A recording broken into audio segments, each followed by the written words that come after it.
I'm gonna go turn the light on behind me. Whoa, Mark's pumping up the show right now with an announcement on his light situation, as you can hear, ruining the intro, but we're gunning it anyway, because guess what? It's taken a little bit to get this thing going. I'm hoping that Twitch chat will tell me how audio sounds in just a second.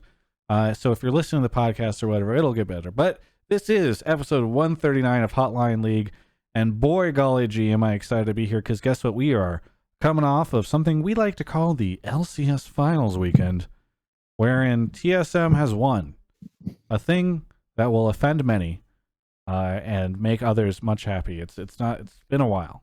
Either way, of course, this show is brought to you by Alienware. We'll talk more about that over the course of the episode. But first, I'm joined by my constant co-host who has adjusted his lighting and has a strange bed sheet still hanging from his window. Mark Zimmerman, how's it going, Mark?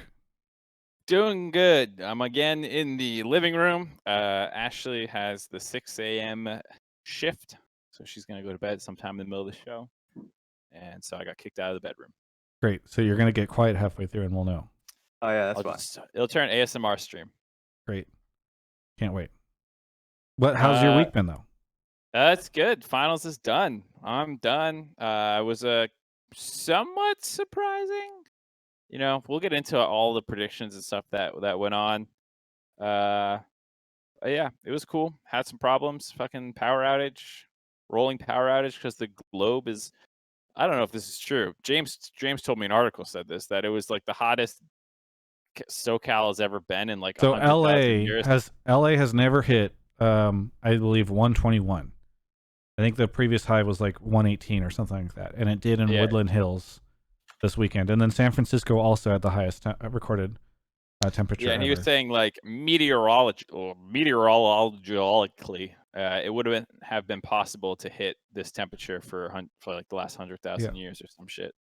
Exactly. 49 Celsius? That's death. Oh my god, that's disgusting. Yeah, that's unfortunate. I don't know. I am not having children, I think, because bringing them into this world is a form of torture. Yes, exactly. Especially how I feel this year in particular. I'm like, I don't think it's ethical to subject anybody else to this world. Anyway, speaking of optimistic, upbeat stuff, we got Raz here. Raz is our guest for the week. How are you doing, Raz? How's that my introduction? The world's ending. TSM has won again. It's all going to hell. It's true. Jesus. All right. What is a better sign of the apocalypse? The plague upon this planet, the heat wave, the ever rising temperatures in which we will all slowly perish in, or TSM winning this weekend? Raz is here to help us answer that question. Raz, how's your week been? Yeah, it's been good. It's been all right. I've been appreciating the week. I don't know if people can see it, but like, I have weights behind me because now I'm basically in a prison cell, and might as well just beef up while I'm at it. I thought you were gonna get all optimistic on us and be like, it's gonna be over soon, so I gotta be looking good when I'm out of this quarantine. But that's not. Nope. We're all gonna come out of quarantine all beefed up. We're just gonna be different people. That's what's gonna happen. Yeah, I'm definitely not just eating like shit and not moving. Definitely not. Yeah, that's definitely. I am 100% doing that. I am. As I referenced previously, I reversed most of the gains that I made last year. Either way. Someone reminded me in the chat that the Raptors got shit on. That's also the case. So today wasn't the best. So. And you were mentioning, doing that because you feel like you're in prison. Solitary confinement is what we've just awarded 3 teams with this weekend. Congrats! Go sit in your hotel room alone for 14 days. After flying across the world. It's very funny because I get the feeling that nobody was wanting to talk about that for a while, and I started talking about it in some interviews, and I feel like some of the players also around the same time started bringing it up in other interviews, and it's just like, it's so wild. I saw an Instagram story of someone who's over there in that Yeah, I wasn't gonna say who, but I saw she's posting that stuff publicly, I think so. Hair and makeup for the makeup lady. And just seeing the food that she's getting, it looks like prison. It looks like she's in prison. Here's what I don't wish on a lot of people. Because like being in quarantine in other places in general is pretty tragic. But being in quarantine in a country that you really like, it's going to be difficult for you to order food. Like that one is one aspect of it. Like going on using, well, I forget what it's called actually. The application that I use, Erlema, is probably the best use of it. But there's zero English on that application, so like good luck on that. And then on top of that, getting internet, you need a VPN. And I hope that they give people like proper PCs and everything so they can play Chinese solo queue, because that's all you're really gonna do. Yeah, I'm sure they will, and I think they're gonna scrim from the hotel rooms. But man, it is crazy. It's like, congratulations, now you get to go to Worlds. You will see no one. Like, let's be clear, pro players don't. It's not like they go out, they'd want to party or whatever. It's not that crazy.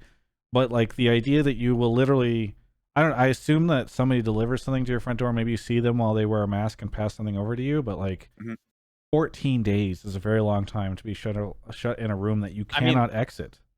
The thing, you see what Cass is getting, right? It comes on like this little tray. I imagine someone like sliding it through the door. Like it legit looks like prison food.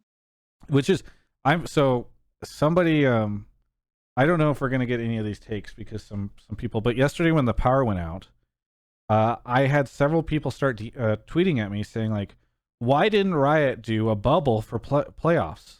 Did you guys see any of this stuff? I saw you raging at some Andy, and it was pretty funny. It was weird. I got confused because, and I don't want to be, these are nice people. I'm not trying to be shitty to them. Maybe they're just confused, although it was weird because they got oddly aggressive. But multiple like people started tweeting at me, why didn't they do the bubble? And I was like, did another personality on Twitter like bring this up or something? Like, why is it suddenly this conversation? I'm like looking on Reddit to see, because normally when people start tweeting all this shit, it's like it's spawned from some sort of conversation elsewhere. And I was like, this is really ridiculous. And they were like, we're going to call into Hotline League and talk about it. So if somebody wants to call in and say like, why didn't LCS playoffs do a bubble? We can have that conversation, because having it over Twitter was going to be very painful to me. Raz, what are you doing these days anyway? Because you don't. It's how nice of you to not have to go to do the solitary confinement quarantine in China. Yeah. You just get Thank to God relax. Golden Guardians didn't make Worlds. Yes, exactly. That's what I'm trying to say. I actually would have liked to go back to Shanghai. I'm not gonna lie. Actually, like the quarantine stuff would be unfortunate, of course. But I was trying to fiend for a way to go back to China and visit.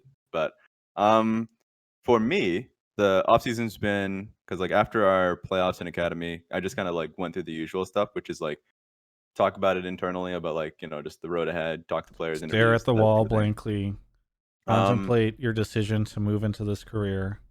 Just a lot of meetings. That's about it. A lot of meetings internally is like that. That's one aspect, and another one is just like any other external content. Like, because I'm still getting offers. Like the good example of it was Academy Finals, was something that I was a part of. Like I did desk work for that one alongside Alarim Dash, Mark Z as well, I think, actually. So like there are a few things that come my way. Well, they had people coming in and out, all right? I tend to not make an impression. Oh my goodness. Recognizable face. But yeah, that's about it. Just kind of thinking about the next, it's usual. Like after every season, you start thinking about the next year. So I'm just kind of working towards that now. Yeah, I'm really excited. I'm thinking about doing a video that's like, I should. So it's as far as the motivation thing, like I have, Mark will tell you, I've got great ideas that I just never actually start doing. And he's got great ideas that he runs to the finish line and then never publishes. So that's, but we, one of the videos I want to make is like, here are all the players whose contracts are expiring this year. And I think there's quite a few. I looked up recently, and I think this has a couple, so I'm sure, I don't want to get too ahead of ourselves, because off-season talk usually happens, towards the end of the Worlds, but it is interesting that teams do have to start working on it now. And then I think another video that's interesting is just like, what are some of the predictions I make for this? Like, I think there are some players where it's like, are they gonna, like, I love Apollo. I'm hopeful that he makes an appearance in LCS next year, but there are some players that I worry that like they might not be returning or whatever. So we'll have to see. You always have to bring up his name, Travis. It's true What is because that supposed It's to always mean? starting shit with him. He's like, it's Yeah. just, there's some players who I think are shit. I don't feel comfortable enough saying like other players. I wonder if they have played their last LCS game or something like that. And I hope Apollo hasn't, because he's a great interview, and that's really all I care about. Off season's always wild. Like that's always the case. Yeah. No matter where you are, you never really expect it either. I know that no one expected coming into spring split, like what CLG's turn up the team would look like. CLG's team being like Crown coming into that team was one aspect that I didn't expect, and I thought it was going to work great. I think I actually had them as 4th place coming into that split. Who else was it? Oh yeah, Immortals' entire team. Like there was actually so much that you just can't kind of account for. So yeah, a lot's going to change. Who knows? Like what ends up happening. Yeah. Well, I think this off season. Now we're kind of on the topic, but whatever. I'm wondering, I guess I should say, if we're going to see less change because we don't have new teams entering the league, and with the travel restrictions and stuff, like how many people are going to be super psyched to get or try to get like another Broxah type situation going again, like Team Liquid had. So it'll definitely be interesting to see how things go. I think there'll be a ton of change. I think what Academy has proved this split made a large impact. Like Immortals actually having a really good impact when they were given basically shit. Like if they had that roster from the very beginning, I actually thought they'd make playoffs. Like that kind of conversation. So and also like CLG is a bit of a void. So there should, especially when you have large changes in management right at the beginning of the split, which gives the new management time to really think about like a wholesale like change. Then yeah, I think next split should be a pretty large kind of vacuum of like talent. I'll say one thing.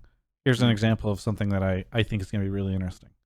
I feel like there's a very good chance, and I have no insider information or anything like that. Like we have possibly seen Bang play his last game in North America.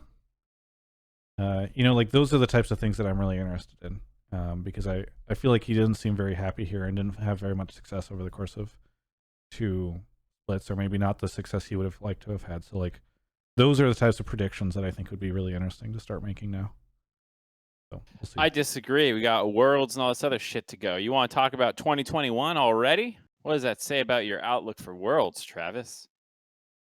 I think honestly my outlook for Worlds is probably better than most, because I'm foolish enough to believe, but also people are being so negative about Worlds that it makes me more positive in a sense. It's like people are just doubting us so much, and I'm like, I don't know. I feel like people just want to rag on NA, and in a world where like we haven't seen any international play this year, outside of, I guess, like LCK and LPL had their little thing, right? But I don't know. I think there's more uncertainty this year than there normally is. And I agree with that shit. I think a lot of people too, like this, like here, because I'm sure a lot of people like Twitch chat and everybody are all gonna flame me for this, but like I think people should honestly ask themselves, do they doubt North America in part because the narrative was we've got one good team and that's C9. And then C9 started losing, and so then it just became, now we've got no good teams. You know what I mean? And I feel like that's a temptation that a lot of people are falling into.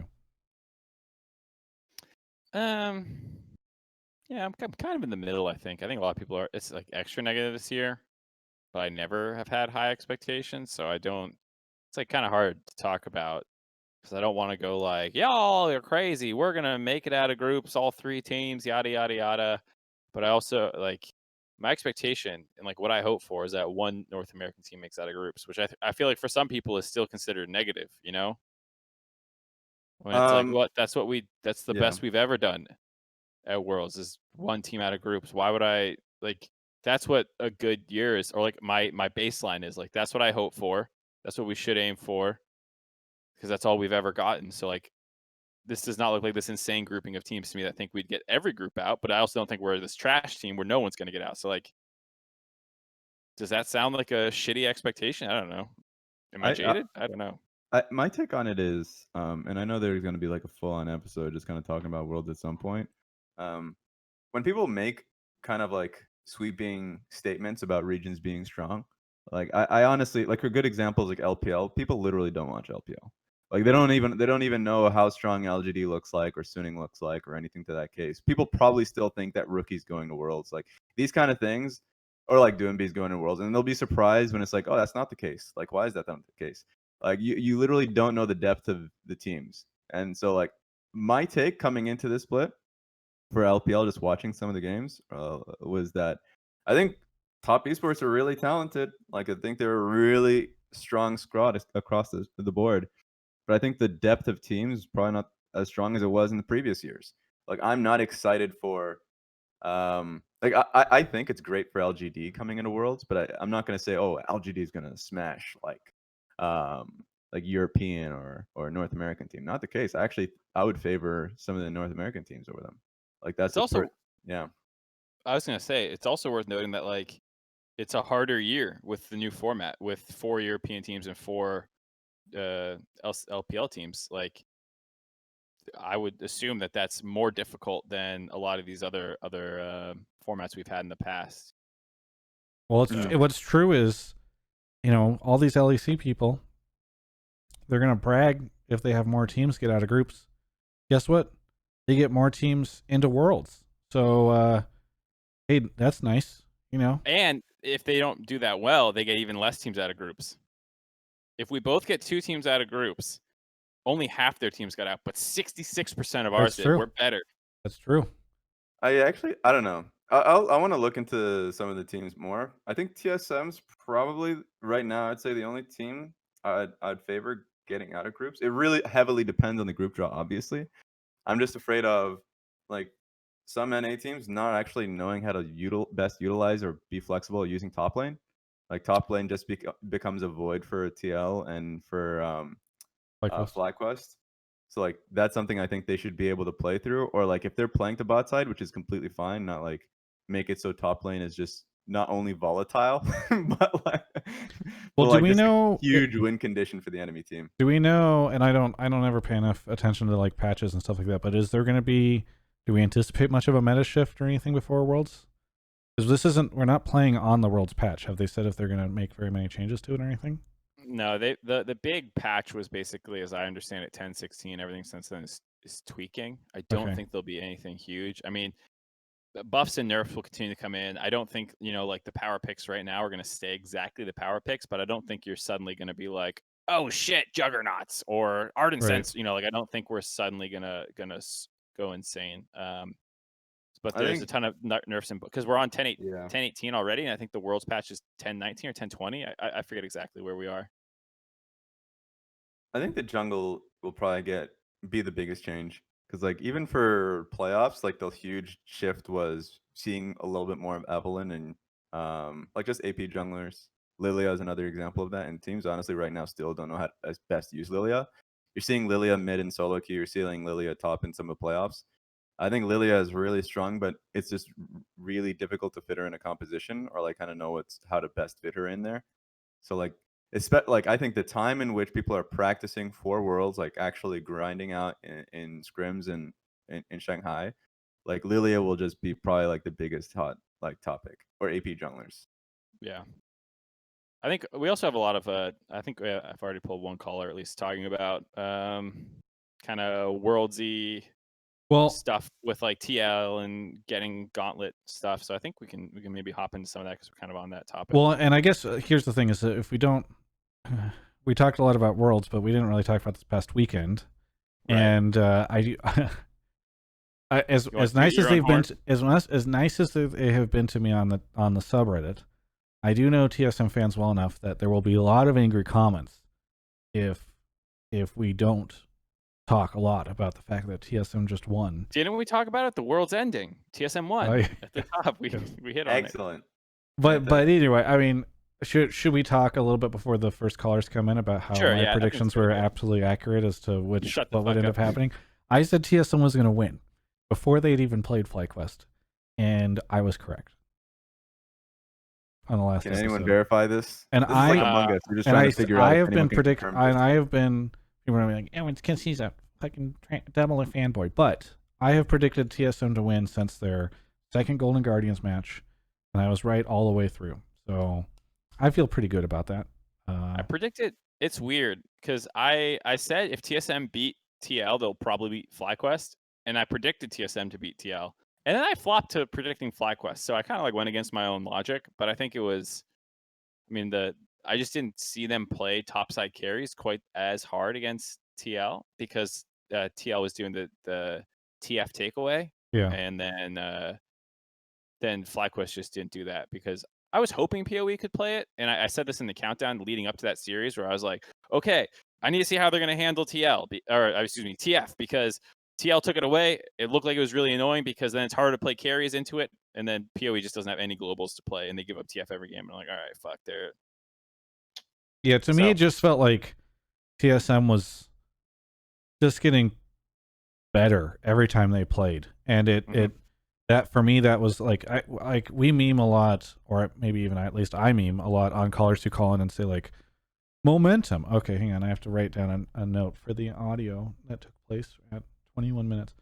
So I can edit it out. I don't know why that stuff happens. We meme a lot on momentum.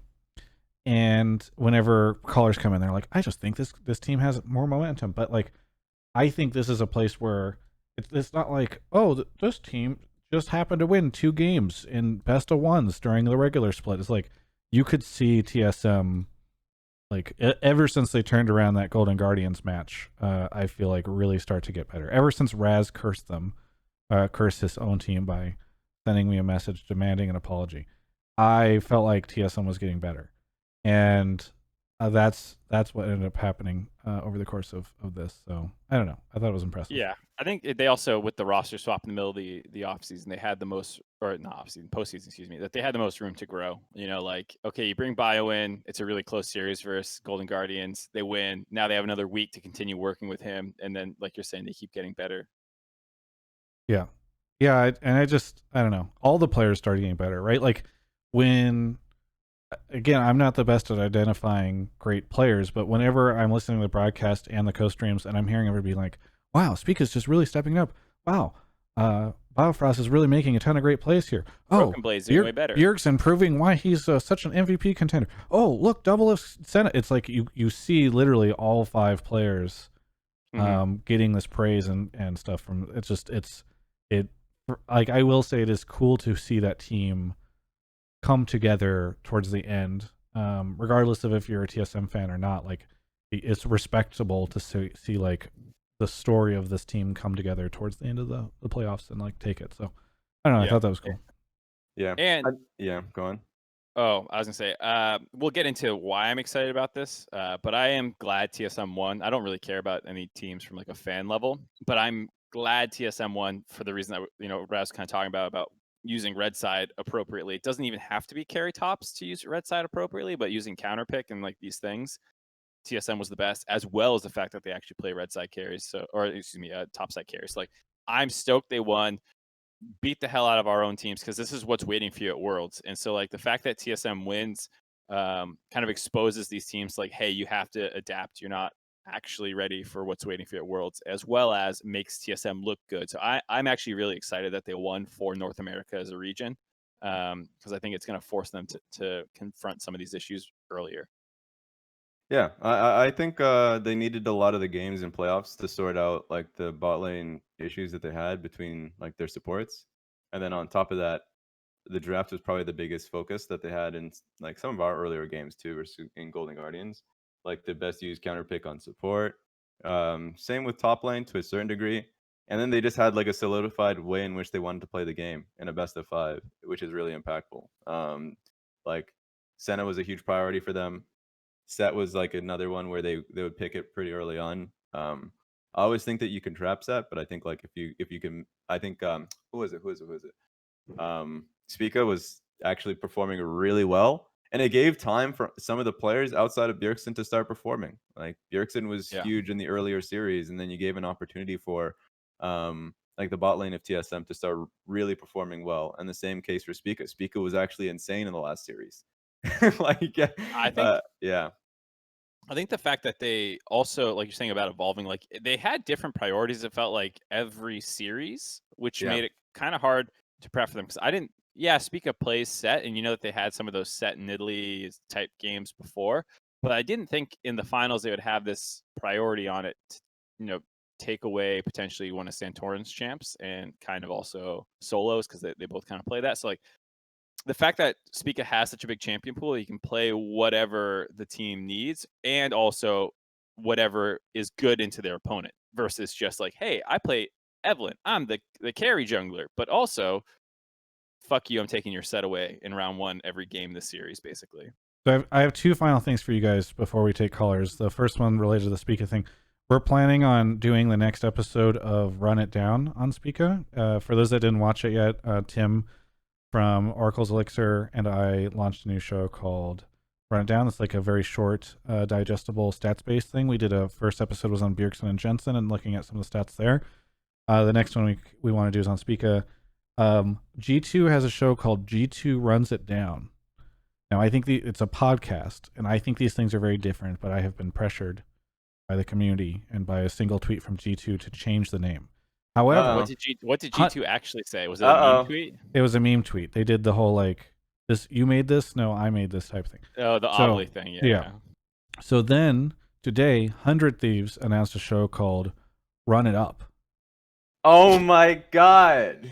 So where's our creativity? So here's my thing. I love it. Here's my thing. If 100 Thieves is allowed to do a show called Run It Up, why can't I do a show called Run It Over? Which I feel like is what. So then I could, because I had, if you think about the order of operations, I had Run It something before 100 Thieves had Run It Up. So I feel like I am justified in switching. And so if 100 Thieves is allowed to keep Run It Up, I feel like I should be allowed to use Run It Over. I think run it by works as well, like run the numbers by me kind of thing, you know? Run it. You're just gonna have some confused ass viewers. You're gonna have European viewers, now even more European viewers flaming you because they're trying to watch G2 content and they see Travis's head. I don't think YouTube is gonna recommend Run It Down instead of the G2 content. Anything League of Legends related. But what if I just use Run It Over? Somebody sounds like you're roadkill. It doesn't. What about buy the stats, buy the books, something? Just something. I mean, I'm trying to make it like the thing I really liked about Run It Down is like you're running it down. You're running down like the numbers or the analysis or whatever. I felt like that worked well with the like league term, but now I can't do that, and so I think you can. I don't think it matters. Intentionally feeding stats to Travis Gafford. There we go. That's your new title. Maybe Run the Numbers works, so I have to make sure that there's not like a fucking ESPN show or something called Run the Numbers. It's funny we're on this topic though, and we just came from the Spica one because there was the whole like controversy around who gets credit for Jungle Shen as well. Oh yeah. I don't know if you caught some. My of that, tweet popped off with that. Everyone quote retweeted yours. Yeah, I was really happy with that. You can explain it to Raz or whoever's listening. I mean, Raz, line league. Oh, go on. Do you know what we're talking about though? Absolutely not. It's actually pretty funny. It's like not actually a big deal. It was basically like everyone was like, "Hey, Spica with the Jungle Shen," kind of crediting him for busting it out. Oh. And then there was like a bit of a controversy around, you know, should he be getting credit for it because in the Polish league, I think it was. Yeah, that was in my finals. My notifications. Oh wait, yeah, you were there. I saw you in my notifications. Yeah. You were in there. Yeah, so like that was like basically like should Spica be getting credit or not was the topic, and it just like it was just so funny because even if you don't think Spica should be getting credit for it, immediately afterwards there's an interview where Perks and Yankos are like, Spica showed us this, TSM showed us this. Even if they shouldn't have gotten the credit, it was still funny just to immediately have them get credit for it. Yeah, and I think the initial intent from some people is really good, which is like we just want to give like visibility to an up and coming player that had a really good idea, and like you don't even know where he got it from. So like then the issue is like, well, where did he get that idea? You know, it's like a never ending chain, but the intent is there, and I think that's fine. But like at the end of the day, it's like Spica should get credit for, you know, whatever G2 ended up seeing and also picking up the pick. And if he says he got it from Zanzara, that's completely different. And everyone's like, great, fantastic. Like, let's continue to give praise to Zanzara.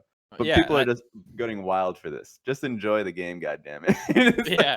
It's like you can hype the other guy without trying to drag Speaka down, which I think is where I land on it. Like, be like, "Hey, good job, Speak, but don't forget your boy. This guy did it this time," or like, I don't know. It's otherwise it's just like, only there can only be one Highlander. that's yeah. So go ahead. So where this was going was eventually, I was like, I don't care, like people come up with different ideas separately. People, like you don't know that Zanzar inspired Speaka, so like you don't know that people discover and constantly are experimenting. Yeah. And even then, if you want to start doing this, like Raz said, you get into this insane chain of like, well, where did this start? Because a lot of stuff is picked up by solo queue. Are you supposed to hype the solo queue heroes? Like, And like another thing too is that like on its own, Shen in my own team was even being talked. Like my own jungler would always, it'd be a running joke about talking about Shen jungle. Kobe was on the dive talking about Shen jungle. He was hyping it up as soon as the E change procced on monsters. Yeah. So like Shen jungle is not a wild thing. It's not as if like you only can get this information from one human being on the planet. So like getting that extra info, like if there was an interview, they'd be just shove it in front of Speaka's face and be like, "Where'd you get this from?" "I got it from Zanzar." I was like, "Okay, great. Thank the Lord." But just leave it as it is. Anyways, the place I was going to transition this to though was that someone replied to me. It's like, sure, I'm going to take the a hotline league. I'm going to call it Cold Line League, and I'm going to rip off your idea or something basically, and you won't get to complain then. And I was like, go for it. We fucking ripped off radio. We like this is just a radio show. I just want to say, if anyone does do that, they will receive an immediate cease and desist from my lawyers. I dare you to rip it off. It doesn't matter. Everything's about execution. So like, go for it. I mean, you say that, but ESPN took a lot of flack for their Ovally thing. I mean, that's because they're a multi-billion-dollar corporation doing it, and that's more also the presentation. If you just do a call-in show, like, how am I going to complain? It's a call-in show. We didn't come up with this, Travis. This is not a novel idea. I mean, we did it on Discord for the first time. Anyway. No, we didn't. We got it from other people who were talking to their fans on Twitch. I got it from Lily Pichu. My final thing here is, wait, it's all coming out. Lily Pichu. Maybe you got one of us got from Lily. It's all coming out. Exposed. One, I think it's great because I was watching that interview with Perks, and the moment he said, "We got this from TSM," I was like, how quickly can I clip this and put this on Twitter, because this will be my best media tweet of the month. Secondly, okay, I know this is the longest we've gone without taking a caller, but the one thing I was thinking about yesterday that I want to propose to both of you guys, or ask you guys this. Would you rather be the team that barely doesn't make it to Worlds, or the first saying no to this, or the first team to not make it out of play-ins from North America? I would rather be the first team to get knocked out from North America. You say it happens in play-ins? Yeah, I'm saying first North American team to ever not make it out of play-ins. Oh, then I would rather not go. Yes. That's what I was thinking. I think it's an interesting question, right? Because like theoretically, making it to play-ins should feel better than not making Worlds, but I think it's really bad for your I think you are actually better off. Everyone's saying not to go, but like that's not assured. Like you don't know that going into it. If I'm coming in with the hope and then I get my ass knocked out, then goddamn, we're just I'm bad. saying what is better? What is better? Like if you Crystal Ball Travis shows up and he tells you this for sure if you win this best of 5 against TSM, Golden Guardians will make Worlds, but you will then lose in play-ins for the first time in history. Crystal Ball Travis is never wrong. Or where do you feel? Crystal Ball Travis is like, okay, here's the issue with this question. Like, if you're telling me 100% prior to going that I know that we're just gonna fail in play-ins, and okay, I'm staying here. I'm not going through the entire work process. But like the entire idea of us going to international is that like you don't know how well you're going. Yeah, I guess. Well, here's another way to phrase it. Let me phrase it this way. It's the end of the year. It's December. Would you feel worse having made it to Worlds but failed to get out of play-ins for the first time as an NA team, or would you feel worse having not made it to Worlds? I'd feel worse not making it to Worlds, because like at least by the end of the feeling of getting shit on by play-in teams is like we did it. We fucking made it. Like it's amazing. Unless if you're a part of like a huge organization like TL or TSM or something, and it's just the expectation is never ending. I think for instance, I think C9 or Golden Guardians is in a better place than TL if TL, for instance, didn't make it out of play-ins this year. And I was just thinking about this the other day. I thought it was really interesting.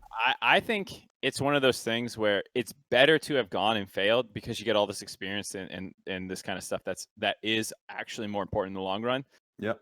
But goddamn, it feels way worse. Yeah. I think to have to put all that extra time and work in the quarantine, all this bullshit, fly across the world, get knocked out, and then be fucking embarrassed you lost too because you said it was the first time it's ever happened. Right. Keith McBrief responding in the Twitch chat by posting the toucan has arrived. ASCII I think that says it all. That's everything you need. Let's get into calls. All right, I have some people. Mark, already. You've never explained how this show works before. Would you like to explain how it works? No, we're already low on time, so I'm just gonna grab the first person. Okay. Wait, I can't tweet identical messages for 30 seconds? That's crazy. You have to allow spam in your chat. No, I don't. He was able to do it, I guess because he's a mod and you're not a mod. What happened to my modship? Bring it back. You know what happened. Oh my goodness. Look, You- I can talk shit, all right? Please. Imagine still being mod for like months on end after just shit talking you endlessly every episode of Hotline League. Incredible. How did you let this happen, Travis? Wait, are you still a mod? No, I'm not. Okay. But like, I was a mod for a long time. Timeless All right. Hero, thank you for the 4 months. Fish Tall, Bagel Pizza, Chief Xanda, something. Bob69, great name. OG Kush, Putasso, Straight Puggin, Red Rain, Final Fantasy 14 gifted a sub, Aldor, and Onrak. Aonrak. Gengariffith. Yeah, that's it. Gengariffith. Okay. Where are you calling from? Is this a combination of Gengar and Griffith from It Berserk? It is. Wow. Oh! That's a weird mashup, but I like it. That's an awful character, and you should feel bad about that. I am proud of this username. Well, you should be more proud of being a sub. Thank you for being a sub. What do you want, or where are you calling from? I'm calling from Lexington, Kentucky. Oh, wait, have you called in before? Haven't. Someone from Okay. Louisville called recently, I think. I thought we had another Lexington. Anyway, sorry. What do you want to talk about on the show tonight? My take is that TL getting put in the play-in stage is the best outcome for NA if we hope to have 3 teams in groups. TL's consistency and level-headed play is what a team will need for the stress that's play-ins, especially now that Matt and LGD, the 4 seeds from LEC and LPL, are down there. Interesting. We had a similar take last week. Was it, Mark, do you remember if it was TSM needs to make it? No, I think it's best for TL if they get knocked down to play in by TSM, which is what happened, right? I think it was something along those lines, but he's also saying that it's actually good for North America. Right, like TL is the best chance to survive plans. Right. Yeah. I don't know, Raz, you want to grab this one first, or should I? You go first, because I'm gonna look into what this plans would look like. Yeah, I'm looking back at plans too, real quick, just to make sure I don't say something that betrays the fact that I'm a fucking idiot. Just so people know, plans has changed pretty drastically since the Vietnamese teams cannot go. They're like just 2 large groups right now. 4 teams still end up going to the main event. But I'll take it quickly and just say that I do like the take. I think TL, it's really hard to get a gauge of like TL's consistency, because like that's what really got them to the playoffs. They were first seed because they were like the most consistent team in North America. They always had like a way that they wanted to play the game. They did mention that they wanted to play a much more faster pace. I think that's fair.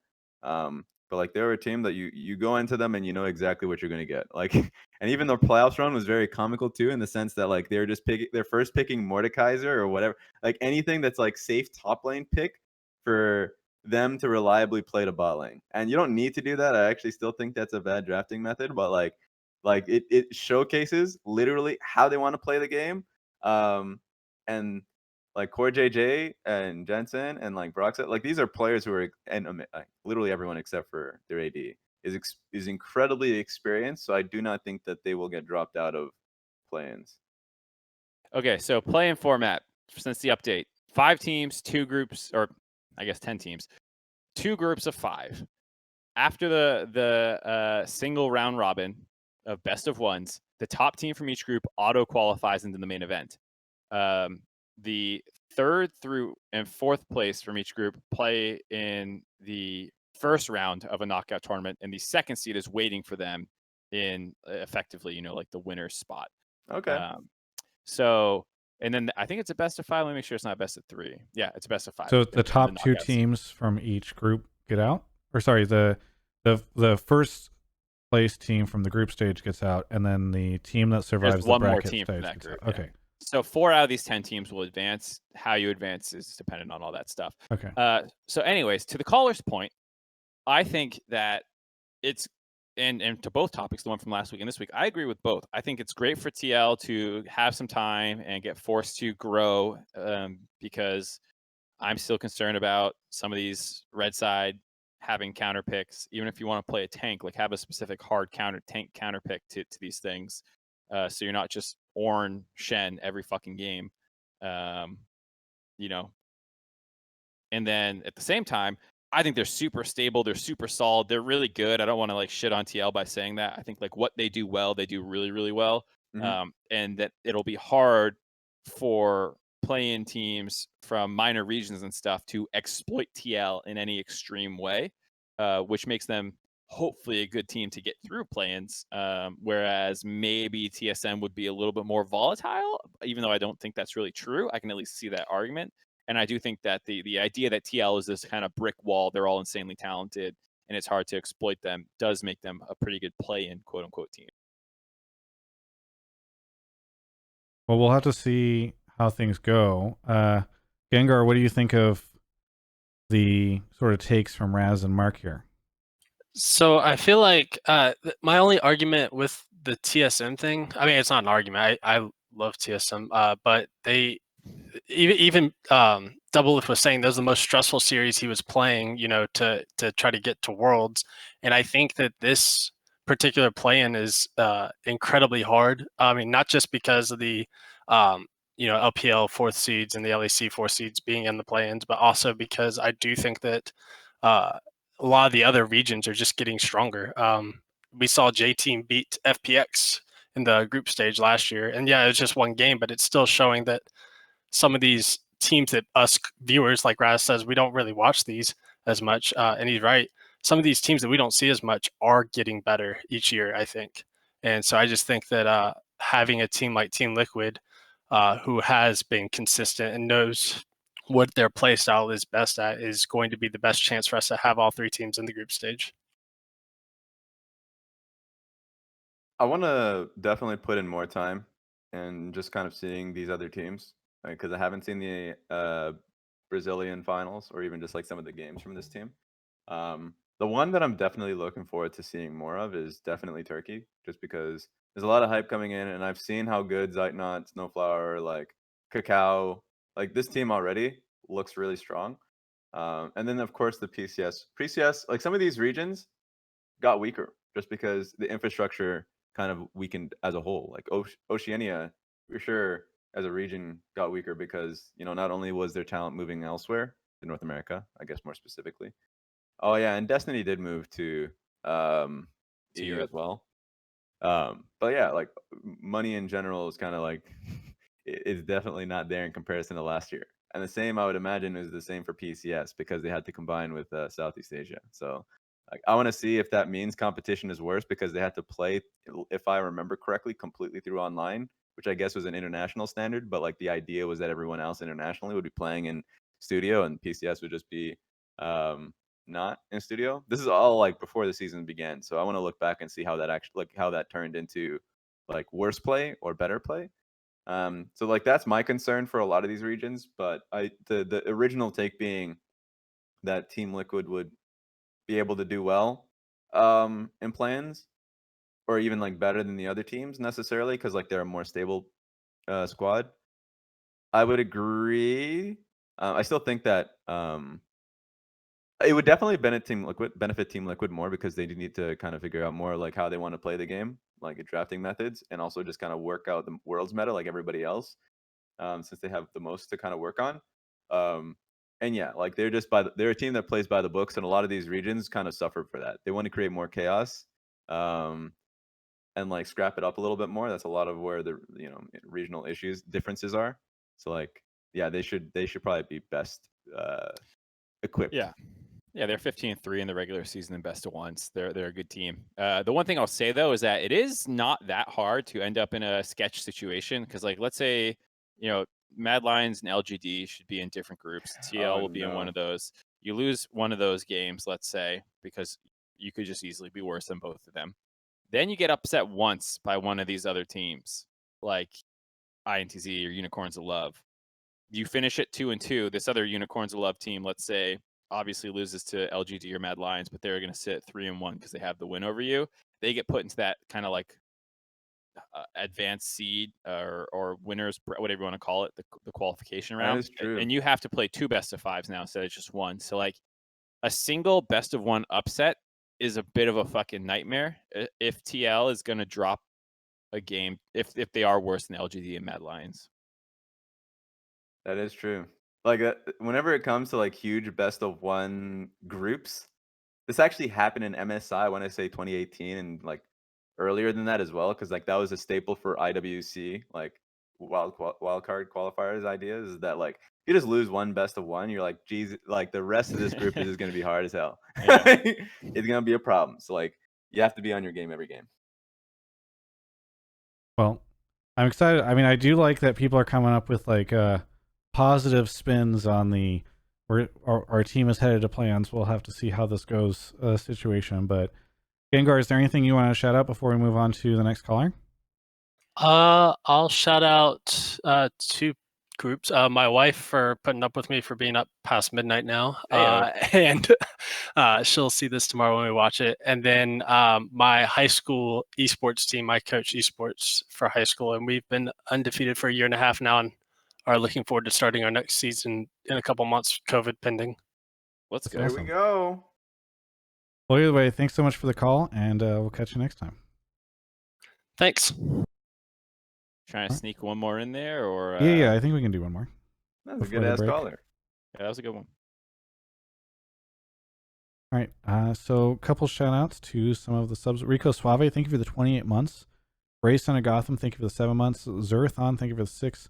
I love you, chat. Thank you for the 33. So many things, 29. Impossible Katana, 13. Spencer Neutron, and Backlog Bandit. Human Boy is here. Human Boy, where are you calling from? Rochester, Minnesota. Okay, and do you play Warhammer? Yeah, Skaven are the best. You're wrong.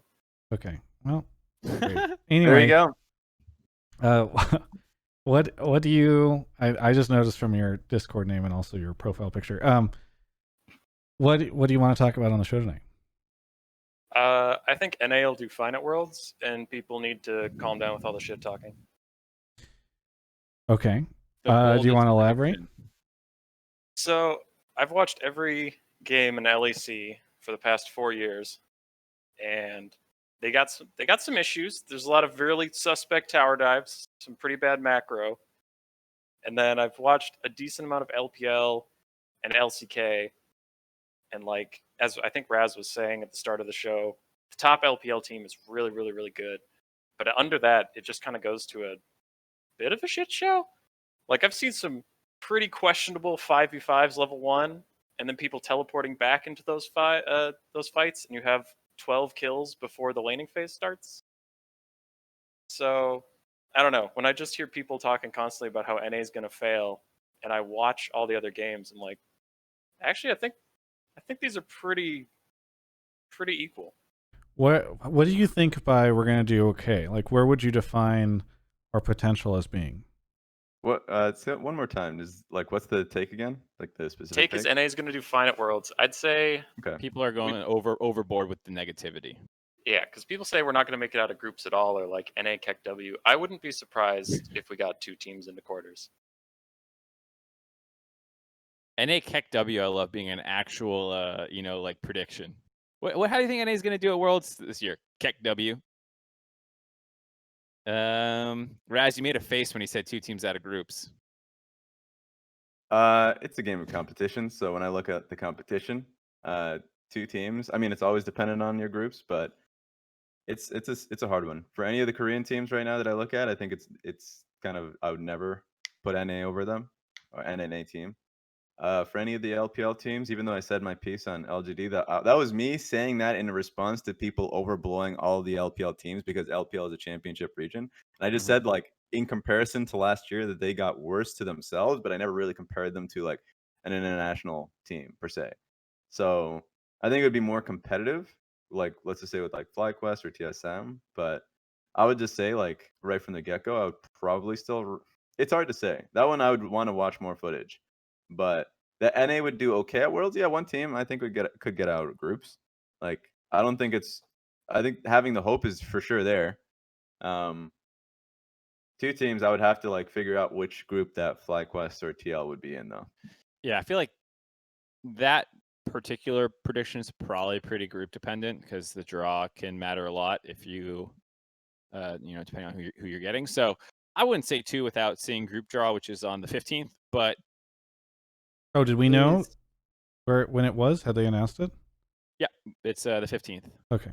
In the dead of night, I'm pretty sure because it's China time. I I'm would staying up for that say one.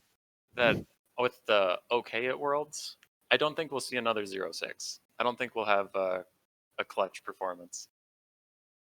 Yeah, I mean, because that's the thing too. If I'm being honest, like, obviously the goal is getting out of groups or not.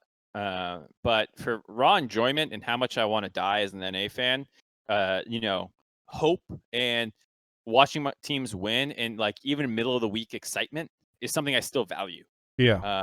So like I think that often gets lost in the retrospective, but It's in the moment, journey, not the destination. Shut the fuck up. But it's true. Like waking up and seeing the Reddit threads and having this upset over a Chinese team by FlyQuest or TL or whoever it is, like that goes a long way to, excitement for the event and not just, okay, they lost again to SKT and then they lose to this team and then they lose to this team. Like I do think I do appreciate that point, caller, that it's, we're not going to go 0-6, even if we only get one team out of groups, if they go 2-4, I feel way better. One thing I like quite a bit is I think the 3 teams going to Worlds for North America, like you have faith in, where last split, or like consistently a lot of the times your 3rd seed from NA would not look they would just not look good. Like your 3rd seed, a lot of the times you would be like, well, let's pray if they get a win or 2, right? Like Yeah. if they got a wild card team within their group, then you're like, damn straight, let's see who else is in our. We got that. At least it's gonna be competitive with this wild card team. Who else do we got in here? But no, I think like TL being like that just means our depth of teams right now is better as a region, which is great. I think is a real big positive. Well, I mean, I think. I think. Oh, there's the sigh. Yeah, it's because I'm trying to collect how to say this because like one of the big issues is people say NA will flop at Worlds, and then there's not, people love to just harp on that without, or oh god, we suck, we're gonna suck at Worlds, without really elaborating on what that means. Like, does it mean both our teams end up in last place in their group and the other one doesn't make it out of play-ins, or like, does it mean none of them make it out of groups, but it's close to, it's just like really difficult. But what I do think is like, I am not on board with all the just, haha, NA will fail dramatically type thing.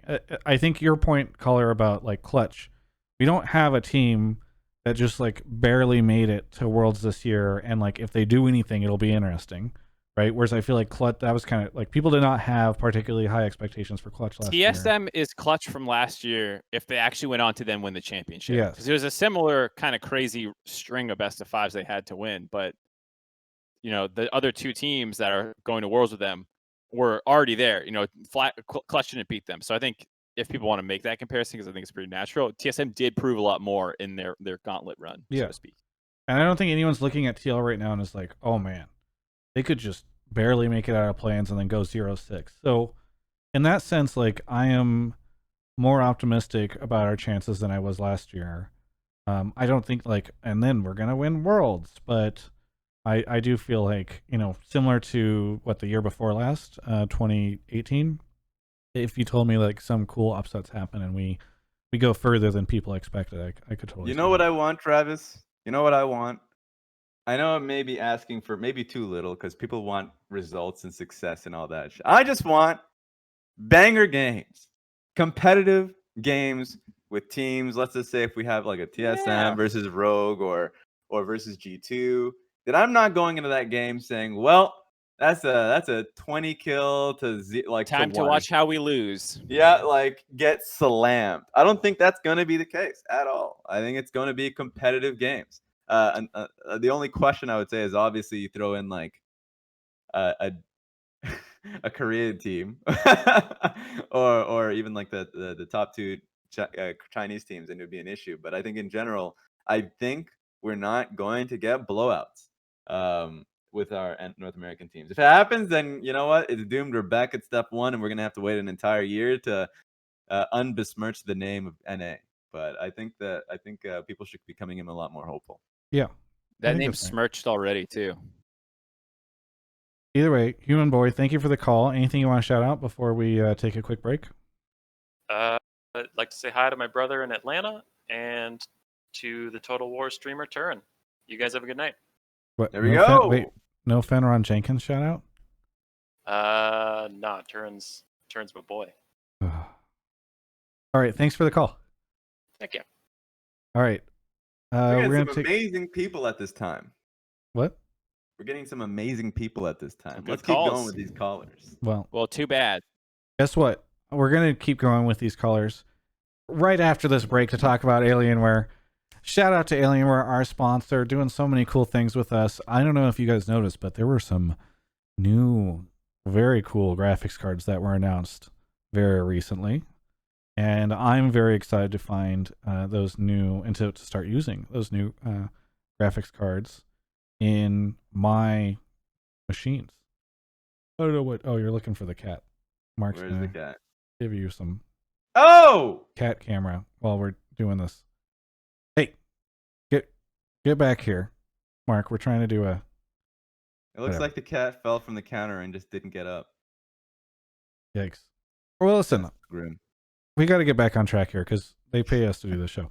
Alienware is going to have some really cool stuff coming in soon. I actually don't know how much I'm allowed to talk about it. It's not like there's any kind of secret thing. I haven't received official guidance from them on the messaging, but I am very excited for the new RTX cards, the 3000 series that are going to be popping into Alienware computers very soon. If you are interested in getting those, if you're looking at that NVIDIA presentation, you're wondering, wait, it's time for me to upgrade. Alienware.com/Travis. Use Travis 10 off Q3 whenever those pop up on the site. You can go check out Alienware.com/Travis, as I said, to take a look at their hardware and perhaps whet your appetite. Or maybe you're just in the shop, you're like, I don't need that. You go look at what they've got right now, which are also amazing computers, including ones that we use every day here to create the content, including this stream that we're doing. So be sure to check out the new NVIDIA stuff within Alienware computers hitting very soon. And again, thank you so much to Alienware for their support of this show. Thank you, Alienware. Thank you. Mark, you want to grab the next caller? After I fix my camera. I am very excited. I did watch the presentation, guys. I hope you guys are excited about the 3000 series RTX stuff because it's pretty hype, honestly. Especially there's a bunch of other cool tech that they're doing in it too. It's not just the cards themselves. Pretty neat. Spencer Neutron, thank you for 30 months. Impossible Katana, so many things. I love you, chat. Zerthon, I think I've said most of these, but I always want to double check it. Backlog Bandit, Kaluak, Salizar, Jason Nelson 24, Psionic Goat, Rabbit HFX, Red Rain gifted another sub. Easy, stay safe, and XPro GX. Thank you, everyone who's subbing. It is very much appreciated. I think I had a new way that I was going to sell it for subs recently. I'm trying to remember what it was. I don't recall exactly. Mark is now out of focus on his camera. He's going to have to fix that whenever he gets back. What a failure. I have been hearing, I'm really paranoid that the VOD of this is just going to have piano music in the background because I've been hearing piano music since we started the show. I don't think there's anything on my computer that is open that is playing piano music. Oh, But I like, and nobody in Twitch chat has said anything, so I'm not too worried about it. I just don't know where that's coming piano from. music would be a nice addition to the, Why'd you the get episode. quiet, Raz? Oh, did I? Yeah, there you go. You're better. I'm Maybe just slouching too much. That's possible, actually. I know, guys.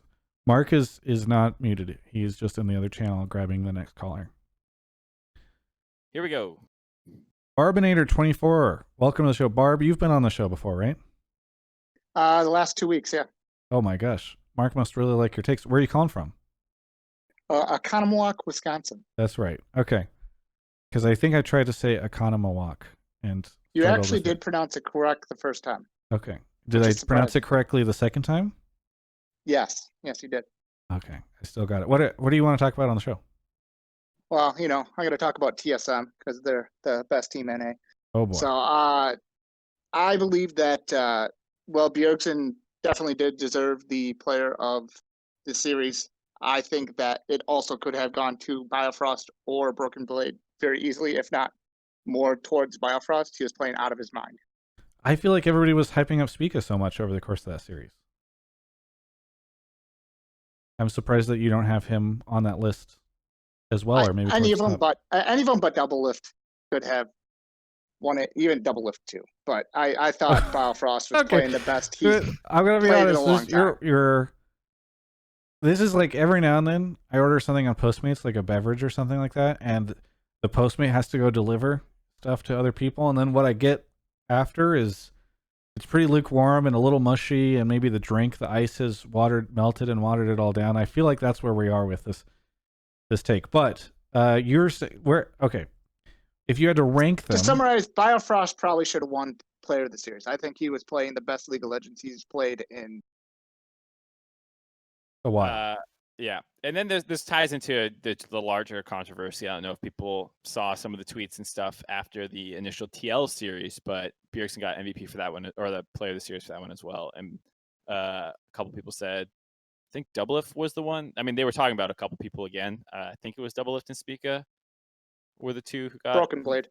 or was it Brokenblade and Spica? I thought I saw Bjerg reply to Dom, and Dom said Doublelift or something, and then Bjerg was like, "Yeah, he should." I don't know. Whatever. There was a lot of people talking about each way for both series, so figured it was an appropriate call to take.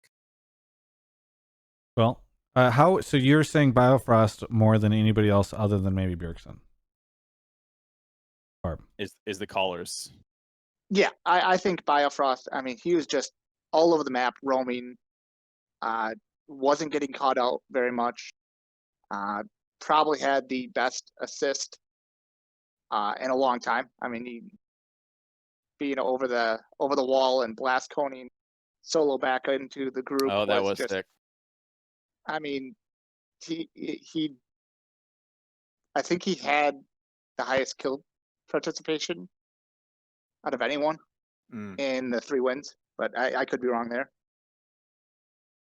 I just think he was playing some really good League of Legends. Raz, what do you think of this? He played really well. I think this goes back to a core discussion about like if someone played significantly better than they played previously, then people usually rate that higher than someone who's just like always playing at an insane level, right? So that just becomes the norm. So for me, I would have leaned towards Bjergsen and Spica. I thought did he have the Olaf game actually in this series? I don't know. The Olaf game I know for was sure it was in the full. the Olaf games were the series, game 2 and game 3. Yeah. Oh wait, no, I'm wrong. It was in the last that series. that was the TL one. It was versus Right. TL one. I just thought that he played really well throughout the series on his set. I thought he was getting crucial steals. His team fights were always really fucking good. I just genuinely thought that Spica was playing fantastically, but also, I mean, Bjergsen was still a pretty core point of the team as well. I would have to look back at the series, of course, to get a larger idea of it. But I wasn't against the Bjergsen pick. I would kind of, if I were to get a second pick, for sure it would be Spica. I know Brokenblade had a lasting impression with Camille as well, but I think Spica had a huge impact in that game series. That is. Yeah, it's a really weird one to talk about. Well, it's also weird to talk about because I don't want to go around telling like the voting is done by analysts and casters, and people kind of cast their votes anonymously, Mhm. and you just see who ends up getting it. So like I can say who I voted for in both series, and the first one against TL I voted Bjergsen, and I for Spica, it came down to those two all-off games, like you said. And it's weird to weight all this stuff because there's also draft, which people don't talk about enough, I think, in terms of like what you're getting out of You're a talking player. about the TL series, right? I'm talking about the Yes. TL one at first. Yeah. But in general, when I'm looking at what I'm going for, it's like, okay, how important were they in their wins? How like for winning them that game? How much of a cause for their losses were they when they lost? And Mhm. then what's their like overall impact in the series, including what the team is asking them to do in draft. If you're always blind picking your thing, like Bjergsen's always doing, like that does seem really important to me. Which I think is some of the reasons that Bjergsen has this intangible part of him that you're never going to see in the game. It's the fact that he has the lowest counter pick rate in the world for mid laners, aside for I think one person who might have played like 5 games or something. Like Mhm. that's insane. So like it's something that's always hard to quantify. The first series, like you said, I actually had Spica as my number 2. His Nidalee was fucking nuts in game 1. He was playing it so aggro, like sneaking in autos all the time. And then game 4 and game 5 were both also great by Spica on the Shen, obviously. Yeah. People were talking about double lift. I thought he was good. I don't want to say that he wasn't, but especially like the Senna game, he got basically a quadra kill at like 8 minutes, I think it was. He got 2 separate double kills at like a Drake fight or something, and it was mostly just like right clicking. And I was like, I don't know. It was like an impressive score line, but when I watched him doing stuff, it was like good Senna play, but it wasn't like the reason they were winning those games as much as like a Spica level 2 gank felt impressive to me, or even like Biofrost play or Bjergsen hitting stuff in game 1. His Syndra was fucking nuts in game 1. The angles he was stunning people, solo killing tactical, like those kinds of plays are like always stick out more in my mind. Maybe that's a bias I have, is like who's making the biggest plays versus who's being most consistent. Maybe that was my thoughts on the first series, and then the second one I actually put Brokenblade as my vote. Mhm. For the same reason of like, okay, their strategy was like often carry tops, and he shit all over Solo every single game. Solo did not play League of Legends in the finals, and that's assisted a large part by Bjergsen. So I understand why a lot of people voted for him. They had globals, they were roaming top. To the caller's point, fucking Biofrost is up there even. But I thought in those games, Brokenblade was a huge factor in the wins that they picked up. As bad as his Jace games were, he's willing to play Jace, which will look like dog shit if you go late and the enemy team can just have fat boys in front of you. It becomes a lot harder to play. So I don't know. Those were my thoughts on the player of the series votes. Like I think their TSM played phenomenally, so you're always going to have good cases for basically everybody. To like your point about Spica and his set play, like was insane. He was outsmiting Santorin the entire series, which is kind of impressive, like Mhm. to even be on that level. And Santorin didn't shit on him. Santorin shit on everyone in playoffs and then gets to Spica and is nowhere near as effective, which I think is also very impressive. Yeah, and the team fight setups are really strong Yeah. consistently. Like a lot of the time, a set is decided just based off of how he sets up a fight. And he was able to do that because Set will get outranged. Set needs to be a little bit more creative, or at least have the vision advantage. So when he walks up, he just doesn't get kited to all hell. And he was always able to like get his shit off, which is really impressive. Or just like extend a game. So even in their losses, I felt like he was playing well. So that's for me. Like, and also like I know to the caller's point about bot lane, Biofrost did play like in my opinion his best for some time. I also think that game 1 was pretty insane when they went up against TL. I'm pretty sure because they got double countered in lane in pick ban. It was like they were Senna and Leona, and they were going up against Ash Rum, and then they double killed, or at least like they got a kill in the lane when they really shouldn't have. Like a lot of the draft resources went towards TL's bot lane in game 1, and Biofrost and Double played really well to just kind of shut that down. So Well, also throughout in, the playoffs they did in well. also in game 1, they were facing, it was Caitlyn and someone else versus Ash and Karma, and the Caitlyn lane should have hard pushed on them, and they didn't. Biofrost and Doublelift just had them under turf for the first 15 minutes of the game. Yeah. And a lot of that was poke from Biofrost. I was just gonna. I don't know if you want to recall or respond to Barb's statement, because I've had something for you for a little bit. But the pawnbroker in chat said, "Hey, can you get Mark to answer whether narrative forced them to choose Bjergsen over Doublelift or Spica and the TL or other series?" I know you kind of answered your reasoning on why you chose who you do, but just to clarify, is there ever like narrative based voting on that stuff?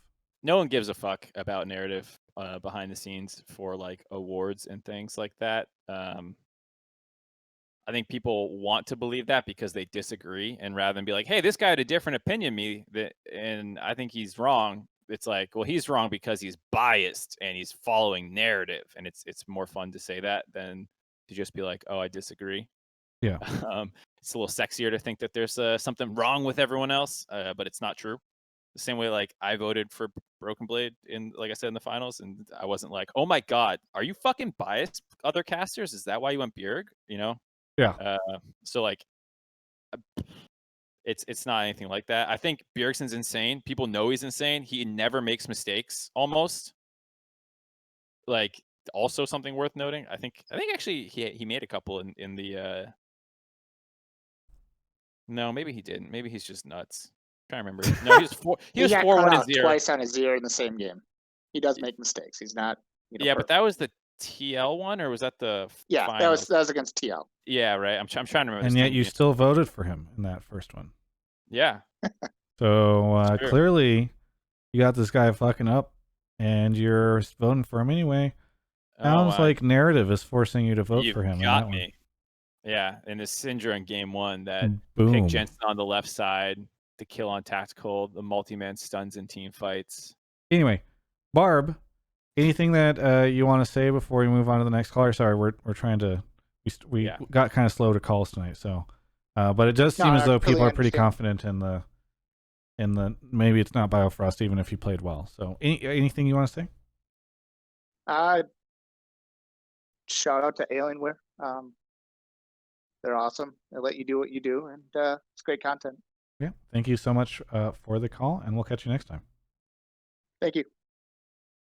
All right. The other thing too is I think just a final note on that is like people probably get it wrong sometimes too with their votes. Like, if I rewatch the game, like Raz was saying, and did a full breakdown, maybe you missed things that you should have taken into account, and you basically have, because the thing is, we don't know who's going to win the fucking series when it's game 5. So you also have to be thinking about who's winning on the other side on the analyst desk, and you're planning segments and you're doing all this other stuff. So it's not like I'm sitting there being like, I know TSM wins. Let me review their 5 games and prepare who I believe is the best of those players. It's like, well, TL could win at any moment. So you're usually juggling like 4 or 5 candidates in your head, and you have to give graphics and the broadcast enough time to actually go and build all the assets and award the actual thing to the player, then to be able to go and grab that interview with the player of the series one. Like, so you're picking this like after game 1? No. You're picking it in game 5. I know. It's in game 5. But sometimes, like the amount of time you have to really lock it in gets pretty tight. Yeah. Yeah. I also think like fans in general, the kind of, or maybe I don't know about the voting, but I think for sure with the fans, like they have a pretty rough idea of how some matchups should go. Like a good example is like I think I remember hearing, I don't know if it was it was somewhere, that people just have an expectation that Caitlyn's just gonna have like full lane pressure, like she's just there to win lane and has shove and just chip at turret plating, and that's not going to be the case a lot of the times. Especially if you're going versus Ashe. And with counterpick, you're on red side. If you have Ashe and counterpick support, like that's just not going to be the case at all. And then you'd have to kind of look at where the jungle's pressuring. If he's actually giving Caitlyn like space in lane, like what's happening like there's so much that goes on in the game that I think actually knowing who's playing well, people really they get a bad read, is my take. So yeah, we'd have to look at the series and see which one. But like from what I saw, I thought Spica, Bjergsen were playing really well, and it's nice to see that. I think they were spamming solo queue for a long ass time, so like a lot of that translates when you have an understanding of how you guys want to play 2v2s. Mark, do you want to grab the next caller? Oh yeah, sure. Sorry. Eugene, thank you for the 3 months. Ex Solvark, thank you for the year. And Avera, thank you for the year and a half, 18 months. Savzy is here. Savzy, where are you calling from? Sarnia, Ontario. Yeah, Team Canada. Well, it's also Let's go, Bluejay. Raz. Yeah. Let's get it. Bluejay. Wait, is it Bluejay? Yes.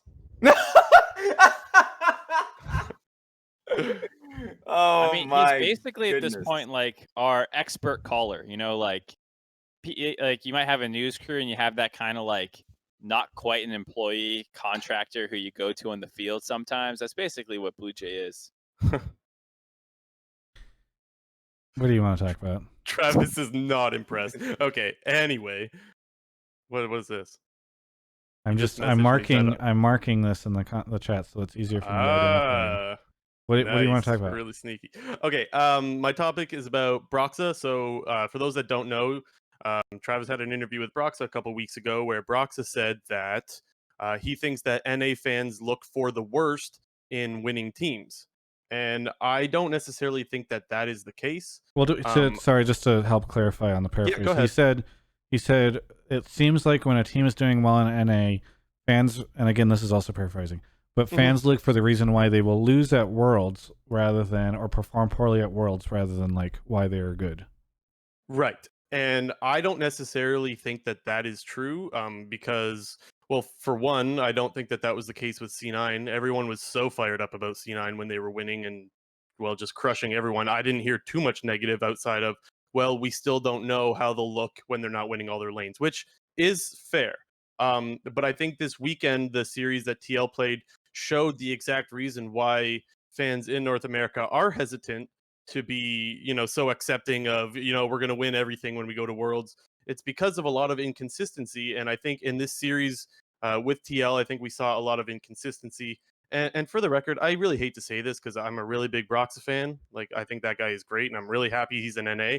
But I don't think that he was very consistent in the series that he played this weekend. He was so good on the Hecarim and the Trundle, and he was so not that great on other things. So I think the inconsistency is the main thing that's holding back North American fans from having full confidence that NA will do well at Worlds. So you're saying like specifically Broxah had games where he was good and games where he was bad, and that's why some people are nervous. So I wouldn't say it's specifically a Broxah thing. I think that it's consistency across a lot of different things. Were there other players, or sorry, like any of the, like, where else are you saying the inconsistency? I'm just curious for the course. So of the okay, yeah, no, that's fair.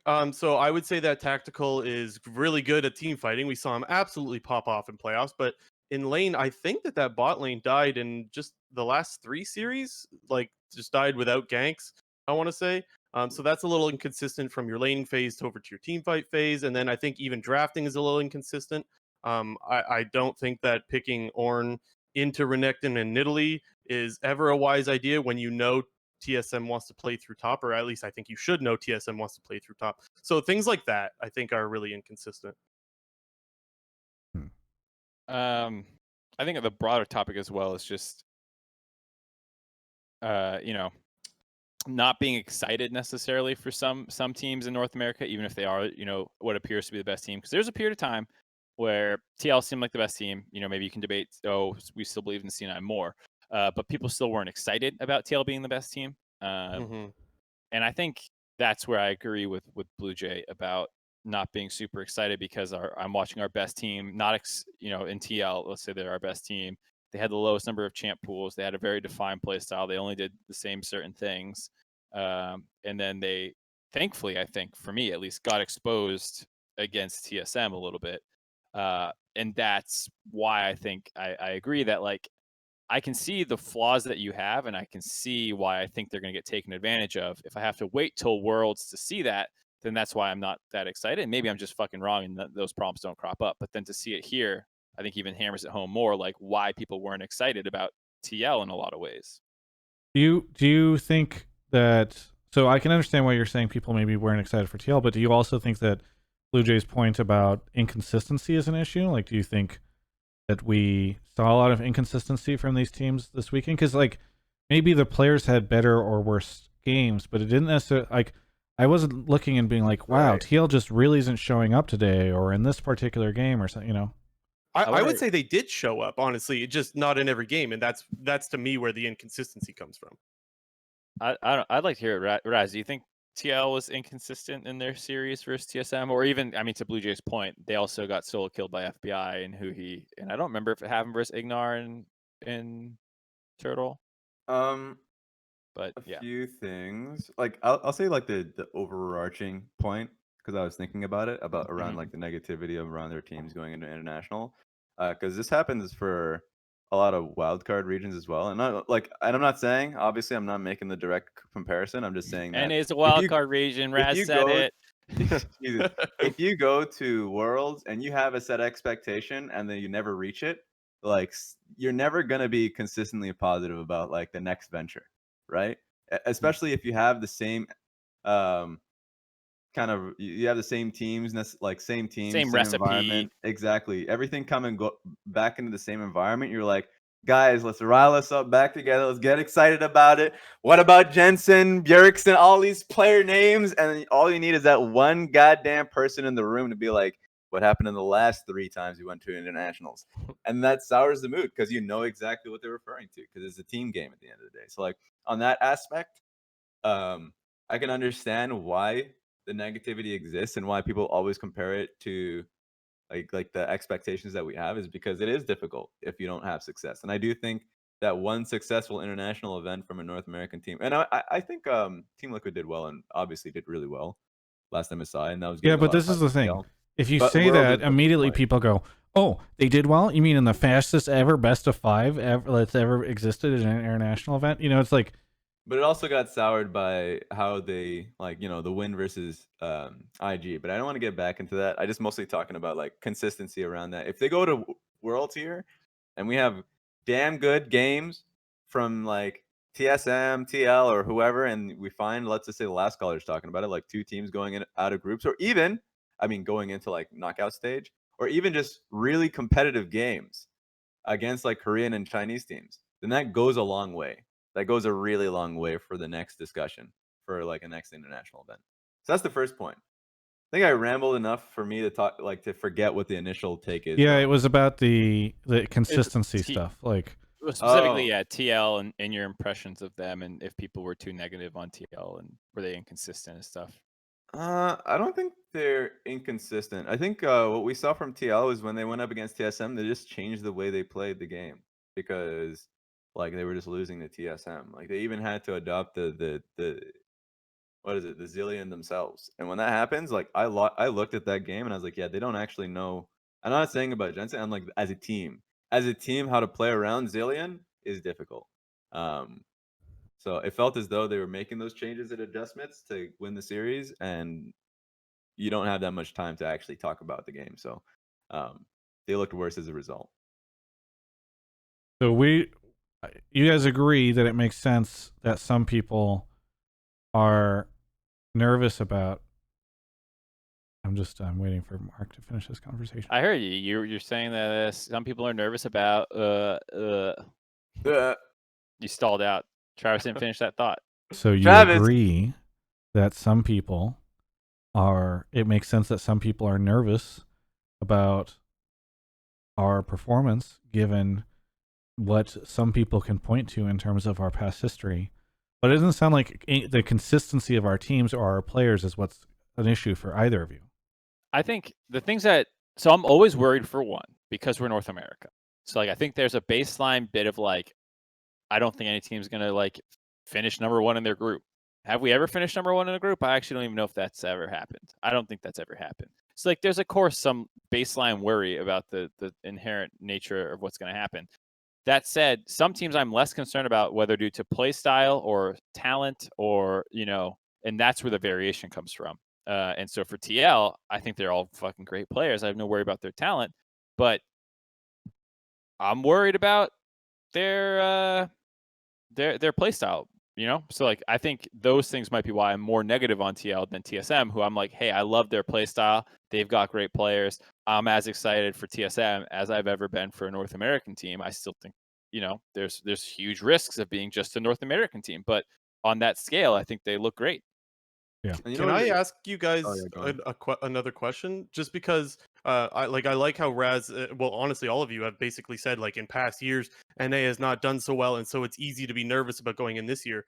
But I do want to bring up how C9 was absolutely cruising. So can we use them as an example? If C9 was still winning the way they were, would we be as hesitant? Because I don't think I would be. I'd be like, you know what? I actually think NA has a pretty good shot this year if C9 continued to smash No, and teams, but that's they what I've didn't. been saying this whole time is like, I think I said it earlier in the show, is I worry that some of the reason why people think NA sucks is because the narrative all year was we have one good team and then that team started losing.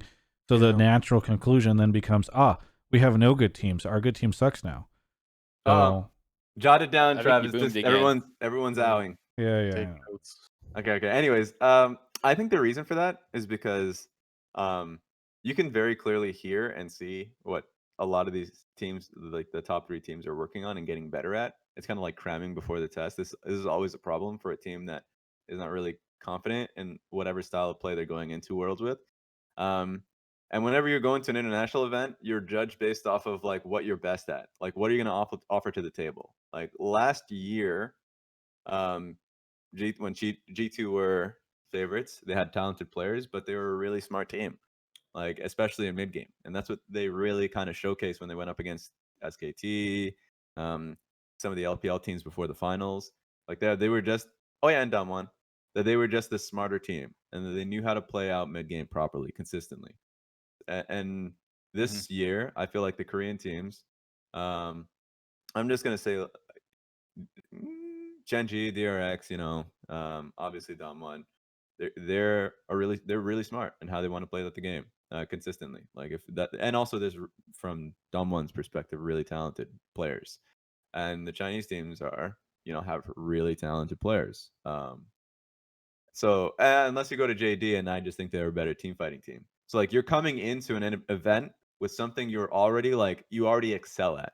Where with C9, if they had come in not really changing their style at all and not trying to scale consistently, if they were just coming in with the same style that they had in spring, but obviously with a few changes based off the patch notes, then yeah, I think there's something to be excited about, because they're coming in with a set style of play that's been working really well consistently. And that's the thing too, is like if C9 just dominated spring, dominated summer, came in, the whole narrative about one good team, it's not just about one good team, it's about like, hey, they look fucking amazing in general. The same way when 2016 TSM went into Worlds, they're probably the most hyped North American team ever. I don't think we've ever had any more hype before or after. And I think it was because they were so fucking good. Doublelift and Bjergsen were popping off. Svenskeren was crushing. Like people thought they were legitimately a like maybe not world's contender, but like, hey, they're They gonna got a lot of hype in interviews too with like the other teams. Right, like there's just a lot of hype around that team because everyone's like, they should get out of groups. They might be able to get best of 5 wins, and then they flopped, and that sucked. But like, I still think at least the hype, you could argue, was justified in some way. Yeah. Before the event, afterwards, obviously no. But I mean, like, if C9 probably would have had that level of hype at least a little bit, where, oh shit, this looks like the most dominant team North America has produced in a long time. Let's see what they can do. But then they flop, so whatever. And the reason that these teams now don't have the same level of hype is because they weren't that dominant. They were not C9 from spring. They're good teams. I think they're good teams, but you don't just get to rebuild the hype some other team had because you beat them at the last fucking weekend, basically. Yeah, that's why I think, I mean, we've been kind of going over this in different ways, but I guess maybe a good way to put it is like, I think, like if I was to bet, I don't bet, but if I was to bet, I think NA would be a better bet. I've seen you bet. Because, I mean, in Vegas, yes. Yeah. But not on league games or whatever. People are, Travis will run up a team's hype level so that he can undercut them when he bets against them. What? I don't bet on. It's important that people know that you are joking because like I do not gamble on League of Legends. But you're his producer. Mark, yeah. Set him up to succeed here. I don't know. It's important. Mark is memeing right now. I don't want people to think this is a thing I actually do because of the way he's saying it and people believe it. Anyway, here's what I would say. I would guess, like, if betting markets for League, for the LCS, looked the way that the community would expect them to, I would think LCS is going to be a good bet for Worlds, because I think the odds are much better than most people are giving. That doesn't necessarily mean that they're great, but it does mean that, like, you know, if you can bet better than the odds, then, you know, it's a good example. So I don't know. Bluejay, thank you so much for the call. Anything you want to say before we move on to the next caller? Yeah, just quick shout out. I wanted to quickly shout out TSM's management and staff, because I think they've gotten shit over the last 2 years for bad drafts and all that stuff. And I think that their prep was really good in the back half of playoffs. And I know it wasn't all the TSM fans, so I'm sorry to all the smart TSM fans. And I know what you're thinking. Smart TSM fans, Keck W, that's an oxymoron. And yes, it is. But I stand by that anyways. I think that they were really well prepared. And so I think that they deserve some recognition for that. Parth has always made finals. Oh, bring back Parth so we can Parth some people too. That would be great. I would love to have Parth on. I mean, I would like that. I don't think he necessarily wants to go on the show. But now they're winning, so maybe he does. Either way, thanks so much for the call, Bluejay. All right, see you guys. Can I say one thing about TSM fans? It's not just about TSM fans, because it's like, I think this is a great finals weekend for finding all those goddamn bandwagoners. People jumping off the G-Tune bandwagon, jumping off the Fnatic bandwagon. They're not going to make playoffs. Time to put on my Mad or Rogue like jersey on. Jumping off the TSM bandwagon. And guess what happened? You're looking kind of dumb right now, aren't you? You look at a little bit stupid. And people are going to notice.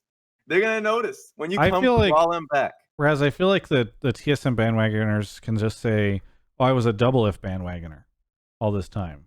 And so they can say, like, that's why I'm back to being a TSM fan again. It's because I was just waiting for double F to come back.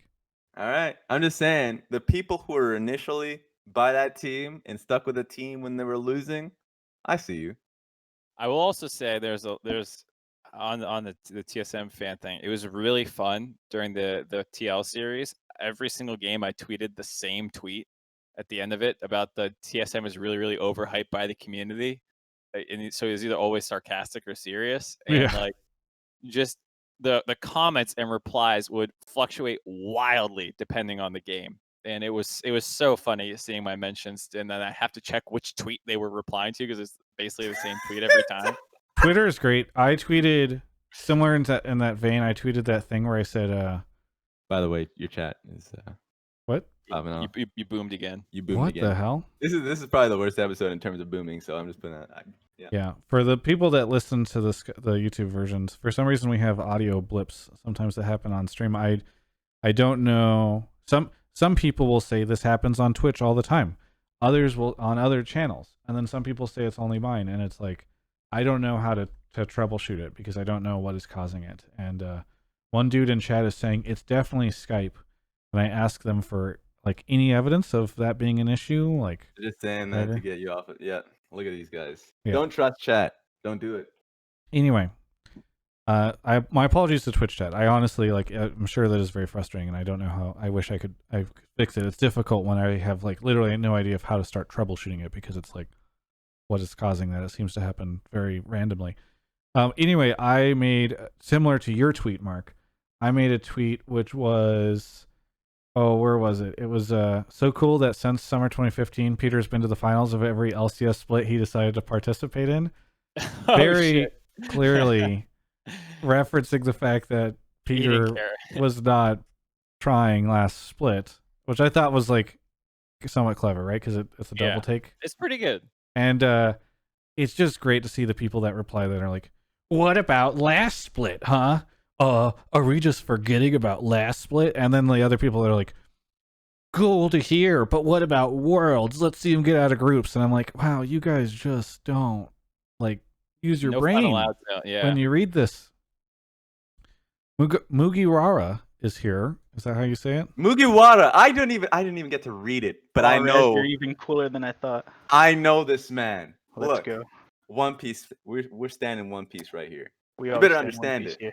I don't like One Piece. You would if it wasn't so long, and probably the animation. It's an amazing story. Yeah, read I the think that's mangas true. by I now. also don't love the character designs because they all look a little Yeah, that's what I meant by the cartoony. design. Okay. Yeah, the animation was also stiff in the beginning. That was rough. I went through about 200 episodes before I was like, Yeah, but man, it came out in '98. Where are you so, calling from? Edinburgh, Texas. Thank God. Okay, let's move on. From So, East Blue. All what do right. you what do you want to talk about on the show? So my take was that C9 announcing that they're keeping their whole roster is a little bit concerning as a C9 fan, and Oh. I'm hoping that they have an academy roster that is a contingency plan to player failure. Do you think that when they say they're keeping their whole roster, that means they're keeping all their coaching staff?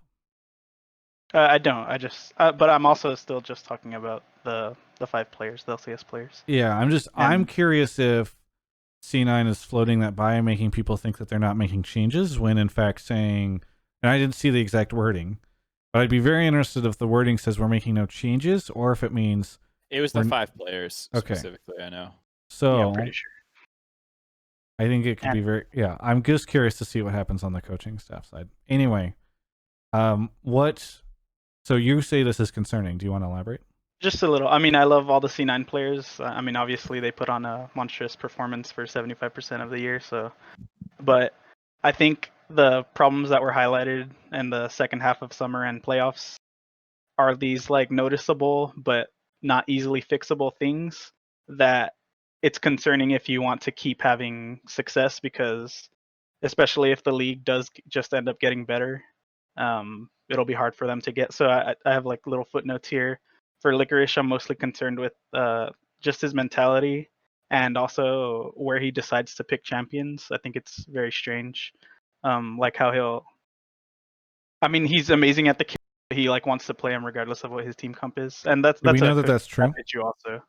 Well, no, I'm just assuming, but like from what Yeah, I I mean, saw, but like, that's Gangplank, Vladimir, all that like no CC stuff. I mean, Meteos and Sneaky talked about it a lot, and it's not on Licorice, of course. yeah. I'm But just saying, like, it's interesting how sometimes we blame a player whenever they end up playing champions that we don't want them to play, but we'll blame a Right. coach whenever the draft isn't the way we want the draft to be. And I'm like, right, and I definitely don't blame Licorice like wholeheartedly or anything, or maybe it's not even the slightest bit his fault. It's just what I get to see as a viewer, you know, Yeah. and since that's all I can go off of, like those are my concerns. Yeah, I think it's fair.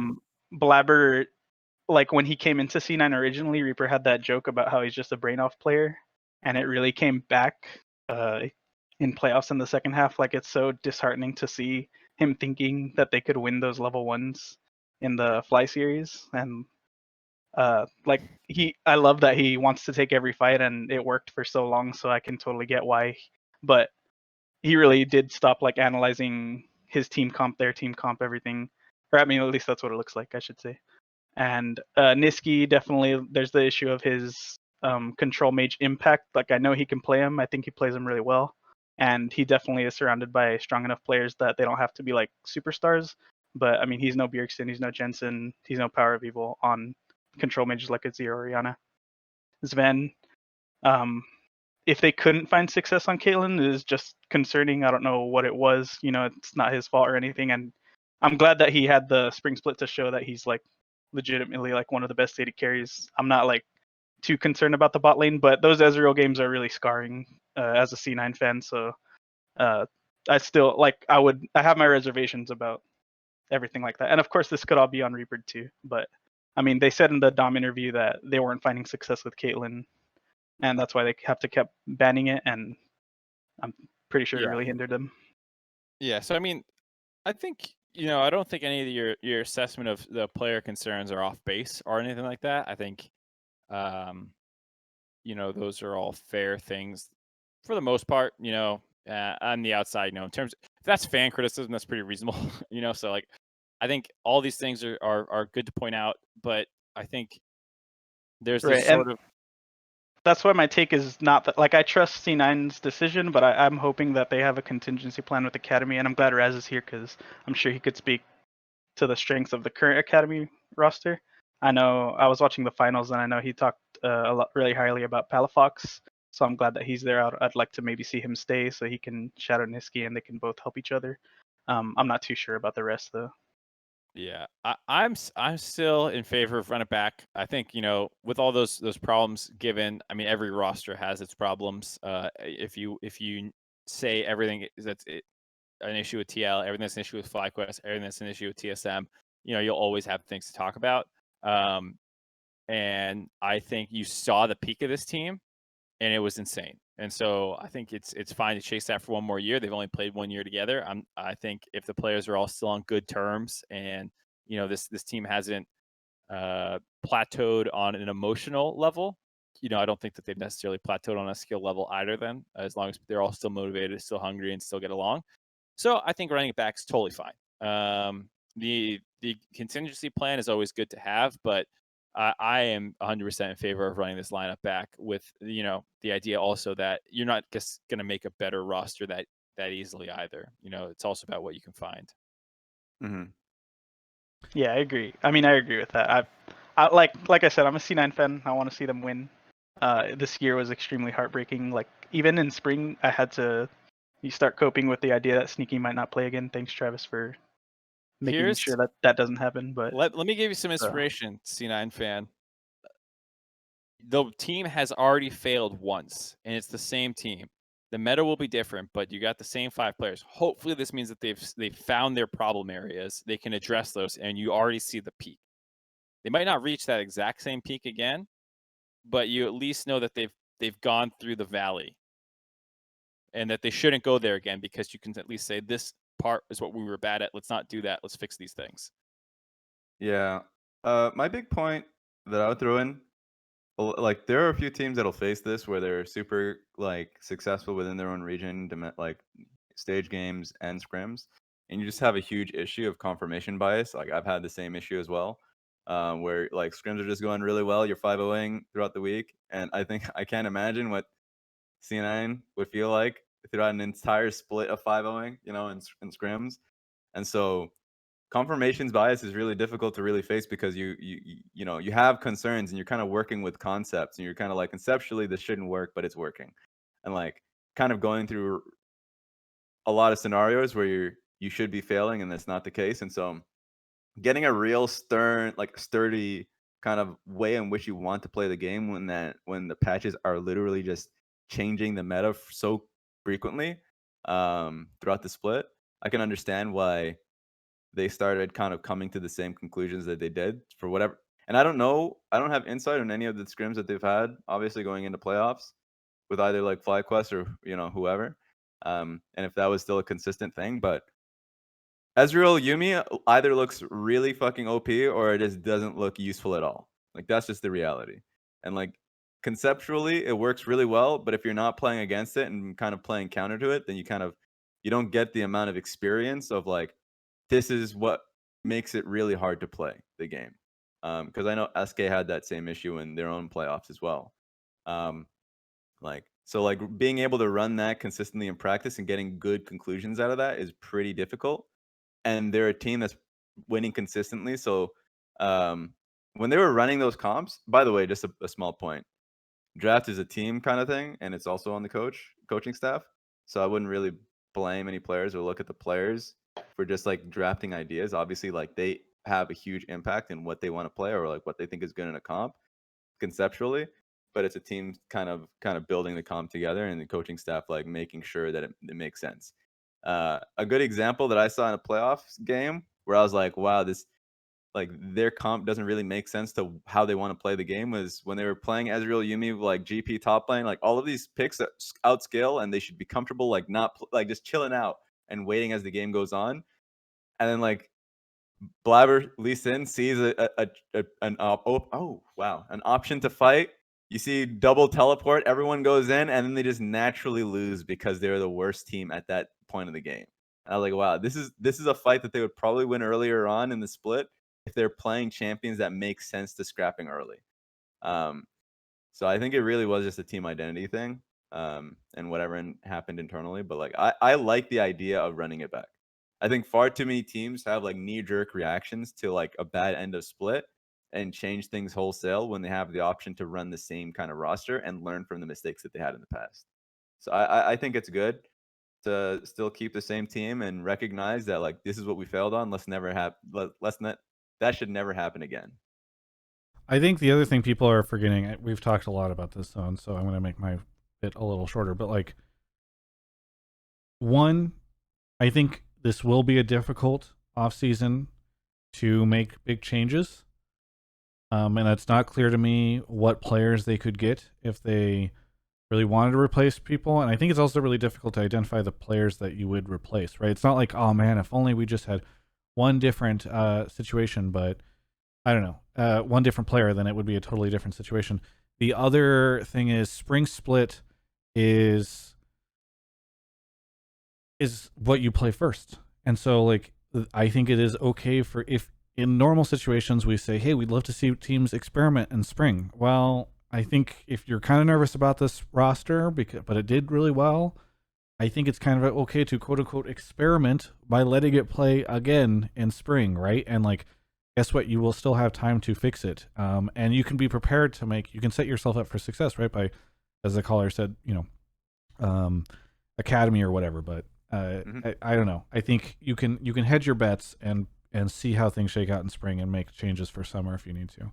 We do need to. C9 is a tough one. Just want to make a last point. C9 is a tough one when you're talking about like comparing it to the academy team, because the academy team is very good for sure, but I wouldn't change anyone on the C9 main team because they were built to be a top like a championship roster. So unless if they like literally didn't have faith in a player or something, then fine. But I think that this is a team that should continue on as the same. No, I mean, ultimately, I agree with all of you. I mean, you all mentioned, and I agree, like, it's not easy to replace any of these players. And I don't know if I came across wrong, but I didn't want them to make any roster changes. Oh, I'm excited about them.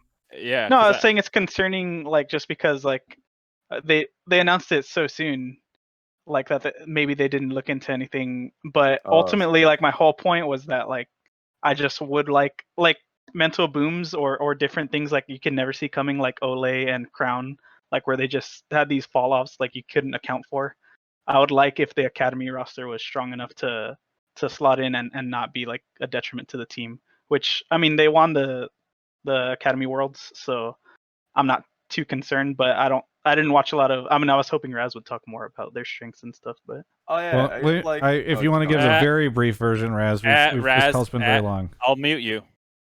What? You have 30 seconds. I'll mute you if you go longer. Mark wants to get out of here. I think they're great. It's 10:05 already. We have 2 more callers. I just want to get out of here. Lord have mercy, Mark. This is your job, all right? I'm the one not getting paid. I'm making that very clear. Mark Zimmerman Z. I get paid the same amount as long as I hit my goddamn hours. And as soon as I hit them, I'm out. Okay, I'll just make it very quick. I think Palafox is insane. I think Fudge is for sure like #1 top laner at the moment. Like he's been really solid, consistent. The only reason, like, so I'd be interested in a Fudge being an LCS, but I think Licorice is insane. I would be interested in Palafox being an LCS, but like people undervalue like the role that Niski is fulfilling on the team. Like his job is not to be like get all the resources into Smash lane. Like that's what Power of Evil is going to be doing. Palafox gets resources from Minori. Like Bjergsen gets resources. Like that's completely different from the roster. And so if you want to change how the roster operates, then maybe. But I think Niski is much better than people count him out to be. And people were saying he was #1 mid laner right now in spring. So that's crazy now that we're having the conversation of like the best mid laner to now just like his job's is a question mark. That makes no sense to me. Hey, thanks so much, caller. Any shout outs really quickly before we move on to the next caller? Yeah, shout outs to all Travis's sponsors, and a special shout out to Captain Flowers for one time denying me an interview and Travis spiting him and doing the interview for me. Oh, that was you. Okay, nice. Yeah, well, I'm happy to have done it for you. Have a good one. Yeah, I appreciate that. Thanks, guys. See ya. I love that. Captain Flowers. So this guy tweeted at Captain Flowers and was like, hey, man, really appreciate you. You're great. Was hoping I could do an interview with you for my class, like a school project that I've got. And Flowers replied and was like, hey, man, because we get so many of these, Riot says, like, you know, like, it's probably best that we just don't do any because it'd be unfair to others. And I just replied to the guy and I was like, hey, I'll do it for you because I don't have Riot telling me to turn people down. So, and he was like, yes. And then it worked out. Nidhin Nid, where are you calling from?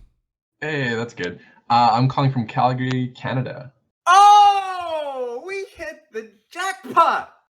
That's my Calgary brother right now. Just people I that. know. I heard you say you love the Flames on a previous call. Hell yes. What part of Calgary? Northeast, southwest? What's up?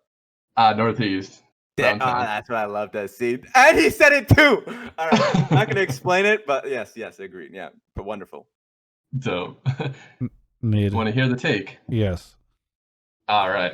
So, what I wanted to say is if TL kept double lift, they would have actually won this season. Is that spicy enough? I think. Okay, go. What do you want to elaborate? Well, okay. So, call me out if I'm talking in like perfect hindsight or not. Okay. If double lift didn't go over to TSM, do you think that they would have kept Dardoch, or they would have swapped him out for somebody else? I mean, I think TSM would have made changes regardless. Like it seemed like that was independent.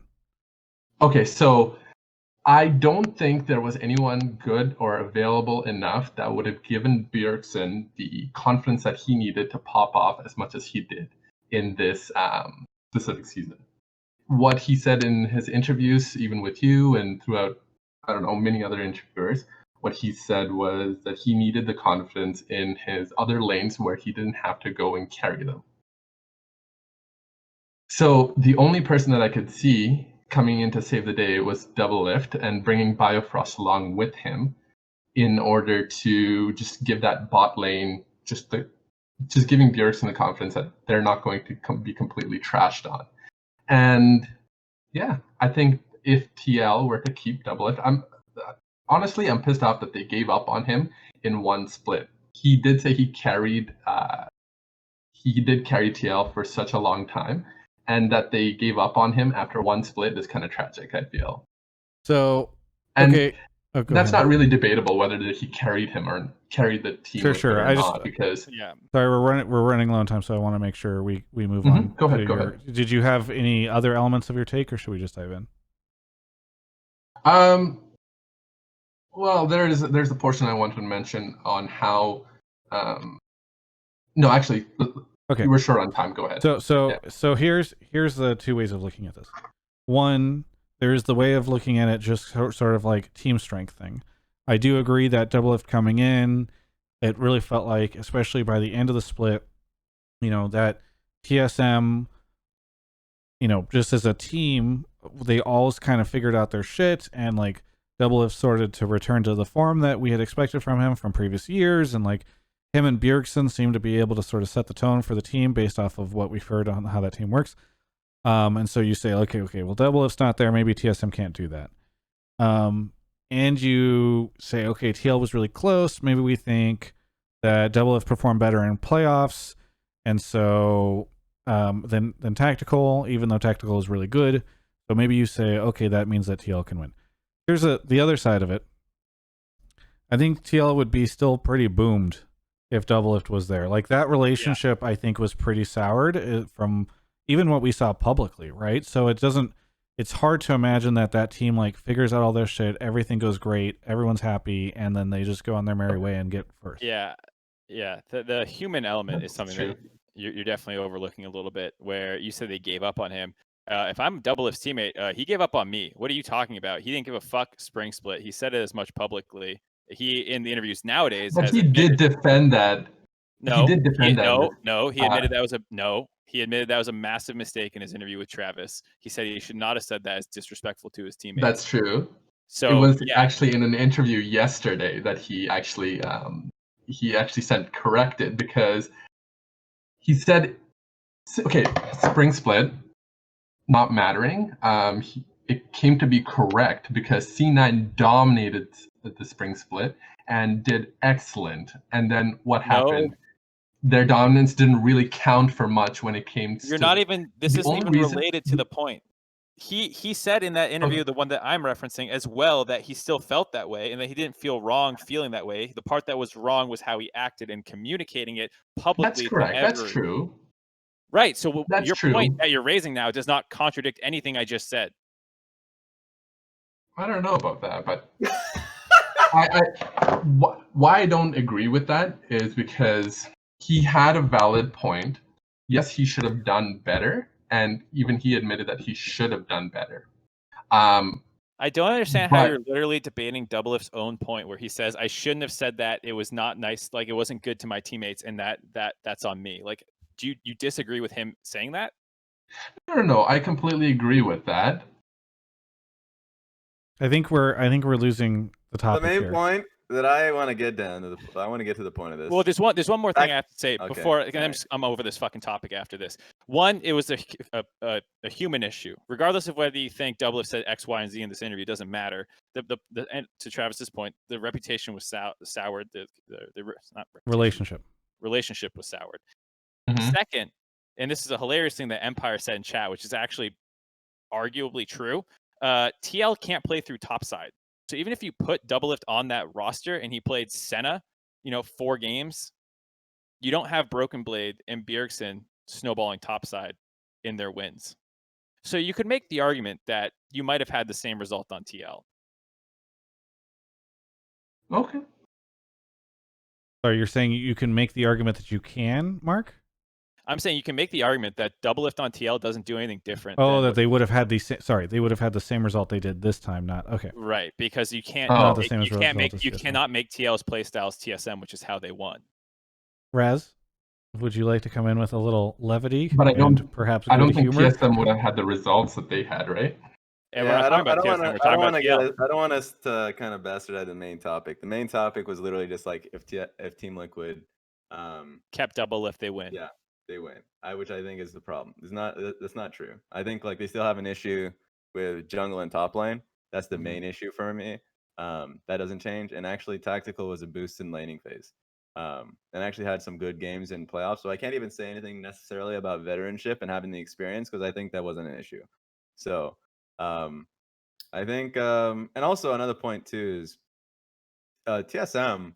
Like if they kept Kabe was actually still like a strong AD carry. Personally, I thought that he still would have done well if they had Doublelift or not.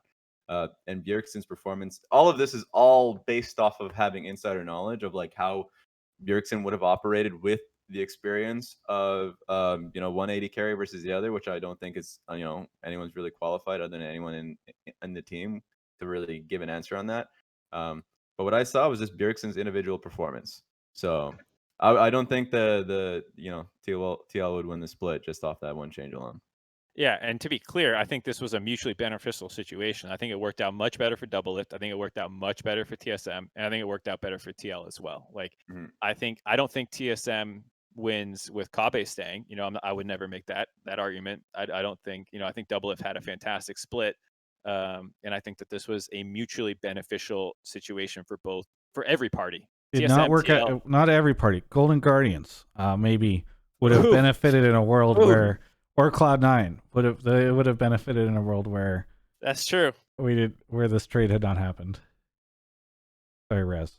Raz, any kind words that you want to share to your compatriot here after Mark blasted him live on air? Look, Mark's feeling a little bit testy because the show is going long. Oh, And that I had would nothing to say- do with it. That would end the same response in hour 1 as hour 8. And Mr. Man, you definitely trail off in multiple different topics is the only thing too. You're arguing points that you definitely don't want to argue. But I love that energy. So Nid, anything that you want to say, like shout outs or plugs or anything before we move on to our last caller? No, that's pretty much it. Shout out to Alienware. Thank you so much for the call, and don't let this make you gun shy from calling again in the future. Mark just Oh, no way. he gets like this. All right, Do that for him. catch you later. All right, moving on to I enjoyed the shit out of that. moving on to the. It's not even arguing with me. It's you're arguing with Doublelift himself. Is the weird part. I think Yeah, I mean, you I guys didn't started talking participate, past each so- other at a certain point in time. I No, understood they were perfectly well what he was saying. they were not. I don't think they were talking past each other. They were talking away from the main point. Yeah, That's It just true. adds That more was- time. Mark, come on, we got to show. Okay, there we go. Rhett, he just insta pulls him. Rotate or AFK, thank you. Red Rain, thank you for giving the sub. Bowie Chin, Oli, Great War 666, Avura, Exolvark. OPTSM fan is here. Long-standing, much like Jordan, another name that I've recognized for a long time. OPTSM fan, where are you calling from? I'm now calling from Phoenix, Arizona. Where were you before? Houston, Texas. Yeah, I moved. I work over here at the university here. Oh, nice. Well, hopefully the move has been good for you. I moved the week before the school closed down for COVID. So yeah. You're just chilling. What do you want to talk about on the show? Well, I think it was kind of more of a he pulled me because TSM, but I want to say that I think that TSM's playstyle towards Brokenblade reminded me of how Cloud9 in the past has cultivated like their rookie talent or new players, and I think that bodes well for them at Worlds, and especially for Doublelift probably getting out of groups for the first time. Sorry, why do you think that it, like, specifically the rookie players make you feel this way? So comparing it to Cloud9 was always like they would play to the strength of that player as opposed to making them fit, and that's been a criticism of TSM before, to where they would plug in a player in jungle primarily and make them play a certain style that fit the team, and now seemingly with Doublelift kind of taking the back seat, more playing towards the weak side, playing the scaling Senna and Ashe supportive ADCs, and playing towards Brokenblade Strakes as a carry top laner, Spica as this aggressive jungler who, knows all these matchups of Eve and Skarner, and he's obviously actively calling for this in draft, or that he's comfortable with it, and the coaches, like Raz was talking about, it's a conversation. I think that's really, really good, which is why I think not having Doublelift be like the focal point will take the pressure off of him, just like Bjergsen talked about how he doesn't have to be the voice and worry about laning. Yeah, you just think it all kind of came together.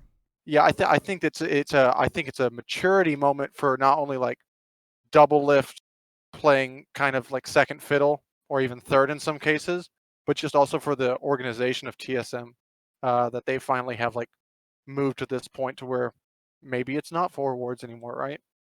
You know what? OPTSM fan. Every time you come on the show, there'd be times where I'd be like, I don't necessarily agree with your point, et cetera, et cetera. This one, 100%. I think going top lane isn't like the strongest point. I think the jungle one for sure is the biggest hit for me, because TSM, whenever they go to a pressure moment, be it playoffs or a final setting, that's when you see the worst of them usually. Like that's when you see them just like decide to make jungle just the ward, or like they're just very specific to like playing to what we usually do, and it really destroys what is a play style that player necessarily has. Like Dardoch's probably the best example of that most recent one, but then you have Svenskeren, Santorin, like literally a whole list of junglers that are in that same midst. But now I only really see, obviously outside looking in, but you see streams as well where Spica is encouraged consistently. He would have like one bad Kane game and the community won't let it down, but then he would continue to play his shit.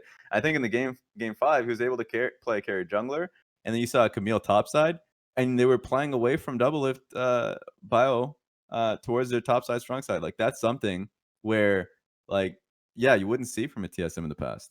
I still want to see them keep that energy going in internationals. I think they should still keep that and be as flexible as possible. But like, yeah, for sure, I'm really happy with that. And it's to Mark's point that he said earlier, is that they were actually like game planning, like how like you hear like Belichick or some of these professional coaches in football, like they game plan for the team that week and what they can do best against it. And I think that TSM can try to do that at Worlds, because they identified, hey, we can play topside against solo, or we could do this or whatever. It's just I had another point. I'll let someone else jump in while I try to think. I was just gonna say before. I'll jump in. Oh yeah, you go. Oh, I was just gonna say, I think the other thing too is all that planning in the regular season, I think, paid off, and I don't want to ignore that part of as Travis loves to say, the journey. So you're not just ending up at the destination. Is that what I They love to say? You love to say. You invented that saying, I believe, journey Oh, before destination. yes. But yeah, like the tank fiddle game where they into regular season game, like, you know, people gloss over those, like, there that loss was just stupid and you should have never done that. But I think all those mistakes that you make, that you're willing to put yourself through while learning these different play styles and these different things, ends up mattering in the end. And I think that's one of the things that they did very well that teams like C9 could not manage to do, and TL didn't even try. Yeah, And I think FlyQuest experienced a fair amount too. For the most part, I think they didn't do enough with their top lane. They always ignored him while PoE kept trying new shit, and like Turtle and Mash and all these other experiments were going on. Well, you know, I think that bit them in the butt too. They never experimented with top lane ever. I do think, and I'm glad you said that because that brought me to my point. Like Golden Guardians does this really well, where they let FBI and Closer kind of do their thing, but the majority of NA, and which is why I think there's this big stigma. Popped again, Travis. Sorry. Okay, continue. That there's a stigma that we just like have a set style, and that's why we don't see any flexibility coming to Worlds, because once we figure out that style, or the teams figure out our style, well, then we can't do anything. And we've been promised from, you know, Riot that franchising will allow all of us to try all these new things, and it just kind of never happened. But TSM did that.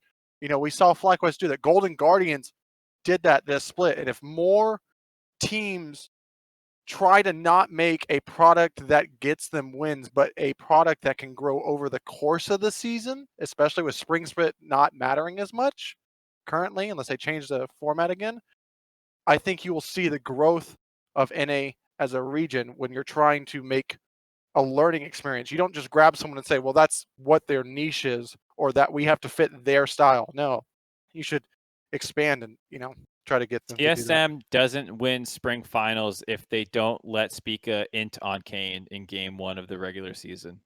Bold prediction. True. I mean, hindsight 2020. So I mean, like having failures, and this is just something that TSM kind of did poorly at times during the split, but I think like overall is more of a positive, which is if you're being creative, like if you try something out in draft, or if you try something out like for a player that has little experience and then it doesn't work out, having the mentality or having like the environment be like kind of like be more positive and yeah, don't let it working, crush them. yeah, don't let it crush them, but definitely make it so like they know what to do next time they get put in that exact same situation, and like recognize if that's something we want to continue to do, and not be like, we're not doing this because you play like ass. Like that's just the worst thing you could do, because then like the pressure piles up where you're like, well, do I ever want to bring this in scrims now? Because like if it just doesn't work out, then I'm, you know, then I'm only really weighing people down. Obviously, this requires so much of like inside like knowledge. But at the end of the day, like that's something that I like to see. There is something to be worried about though, just saying that like sometimes like if a team doesn't want to play towards top side, and if it's, or like playing to one side of the map and it's just not working out, most of the time it's because it's like the iceberg rule where 80% of the practice that they had in scrims, that like that side of the map's getting blasted, or it's just like, or they just don't know how to, as a team, like to how to make it work. So when what you see on stage a lot of the times is just what they're more comfortable with. So And so they got to keep it cool like an iceberg. there we go. They got to keep it ice cold. Yeah, that's what you're getting at with that metaphor, right, Raz? No. Like 20% is things of what you Yes, see. I know. So like, I know. yeah, Oh, God. All right. Okay. 80, But yeah. So that's the one thing I want to point out. Yeah. But yeah, I liked what I saw at the very end of it with Spica and Brokenblade. I hope we get to see more of it. Okay. Yeah. As soon as I saw that interview with Spica where he's like, yeah, sometimes you kill yourself. I forget what his saying was, but it's like, he said something like, yeah, sometimes you run it down or something, but it's all right. And like, he said in the most chill, like surfer pro way ever. And it's like, you know, that guy's fine. Hey, OPTSM fans, sorry we don't have more time. Is there anything you want to shout out before we close out the show? Yeah, for sure. Real quick, thank you to obviously Alienware for supporting this show. Shout out to Mark Z and Raz. Shout out to Linda, iCrystallization, for that Juan fan piece that she translated. Yes. It's so great. If you haven't seen it, go read it. And then my brothers in my fraternity PMA LCS league, it's a little mini league. And if you want more NA talent fans, just be a little bit more patient with them, and That'd be great. Are there any other shout outs? I mean, how long do we have? No, I'm kidding. That's you know, Travis, shout out to you as well. Oh wow, he finally got it. He got it. I'm looking at the screen and Travis is like, wait a second. Thank you for the Yeah. call. We'll catch you next time. See ya. See it. All right. Fun episode. Was it? What are you guys Mark? laughing at?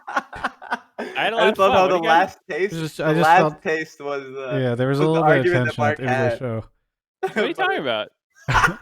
Arguing is what we do. It's when I'm having my most fun. We don't Like, normally argue like that. Oh, Mark coming When I out, have he was like, to- I had a lot of fun, guys. No. I just wanted him to let me finish my thought. He wouldn't let me finish it. Raz, I was having fun. Raz, you got any shout outs, plugs? Shout out Golden Guardians, but bang, a lot of the players as well. Would you say a lot of the players? All of the players. Okay. I You just know say a who you lot. Shout out are, to Golden player who I Guardians. not shout out. A lot of the players. Shout out to all the players. This is the habit, all right? It's a natural thing. Yeah. Big love. Hope the next split is even stronger. Oh, and if you haven't gotten to see it, of course, is the end of that series that we were running. So check out the Golden Guardians YouTube channel for that one. It was a banger. Oh yeah, your You all know how it docuseries. I ended. need to go back and watch that. Hey, Yeah. everybody sitting here, because Raz spent the 2 hours on this show and listened to Mark rage out on a caller. You should go watch the Golden Guardians documentary because there's no league content for a very long time. So Check it go out. learn a little bit more about this rising team and their rising players. Like concert. Mark, you got any shout outs, plugs, anything you want to say? Nope. I'm off for a little bit. I'm gonna go to Palm Springs this weekend. I'm looking forward to Are we back on Monday, relaxing. or are we not doing this next week on Monday? No, I'll be back. I come back. Ashley works on Monday, so we'll be back. I'm gonna stick around afterwards, and hopefully you guys can help me troubleshoot my audio. Not Twitch chat can, not Mark or I have no help from you guys. For everyone else, you can check out my new show, Run It Down, which might be now called Run It Over, or something else, on my Oh my YouTube God. channel. It's really great. I'm doing it with Tim. It's very easy, 4 minutes. Please give me feedback. And thanks everyone for watching. I really, really do appreciate it. It's been Hotline League episode 138, I think.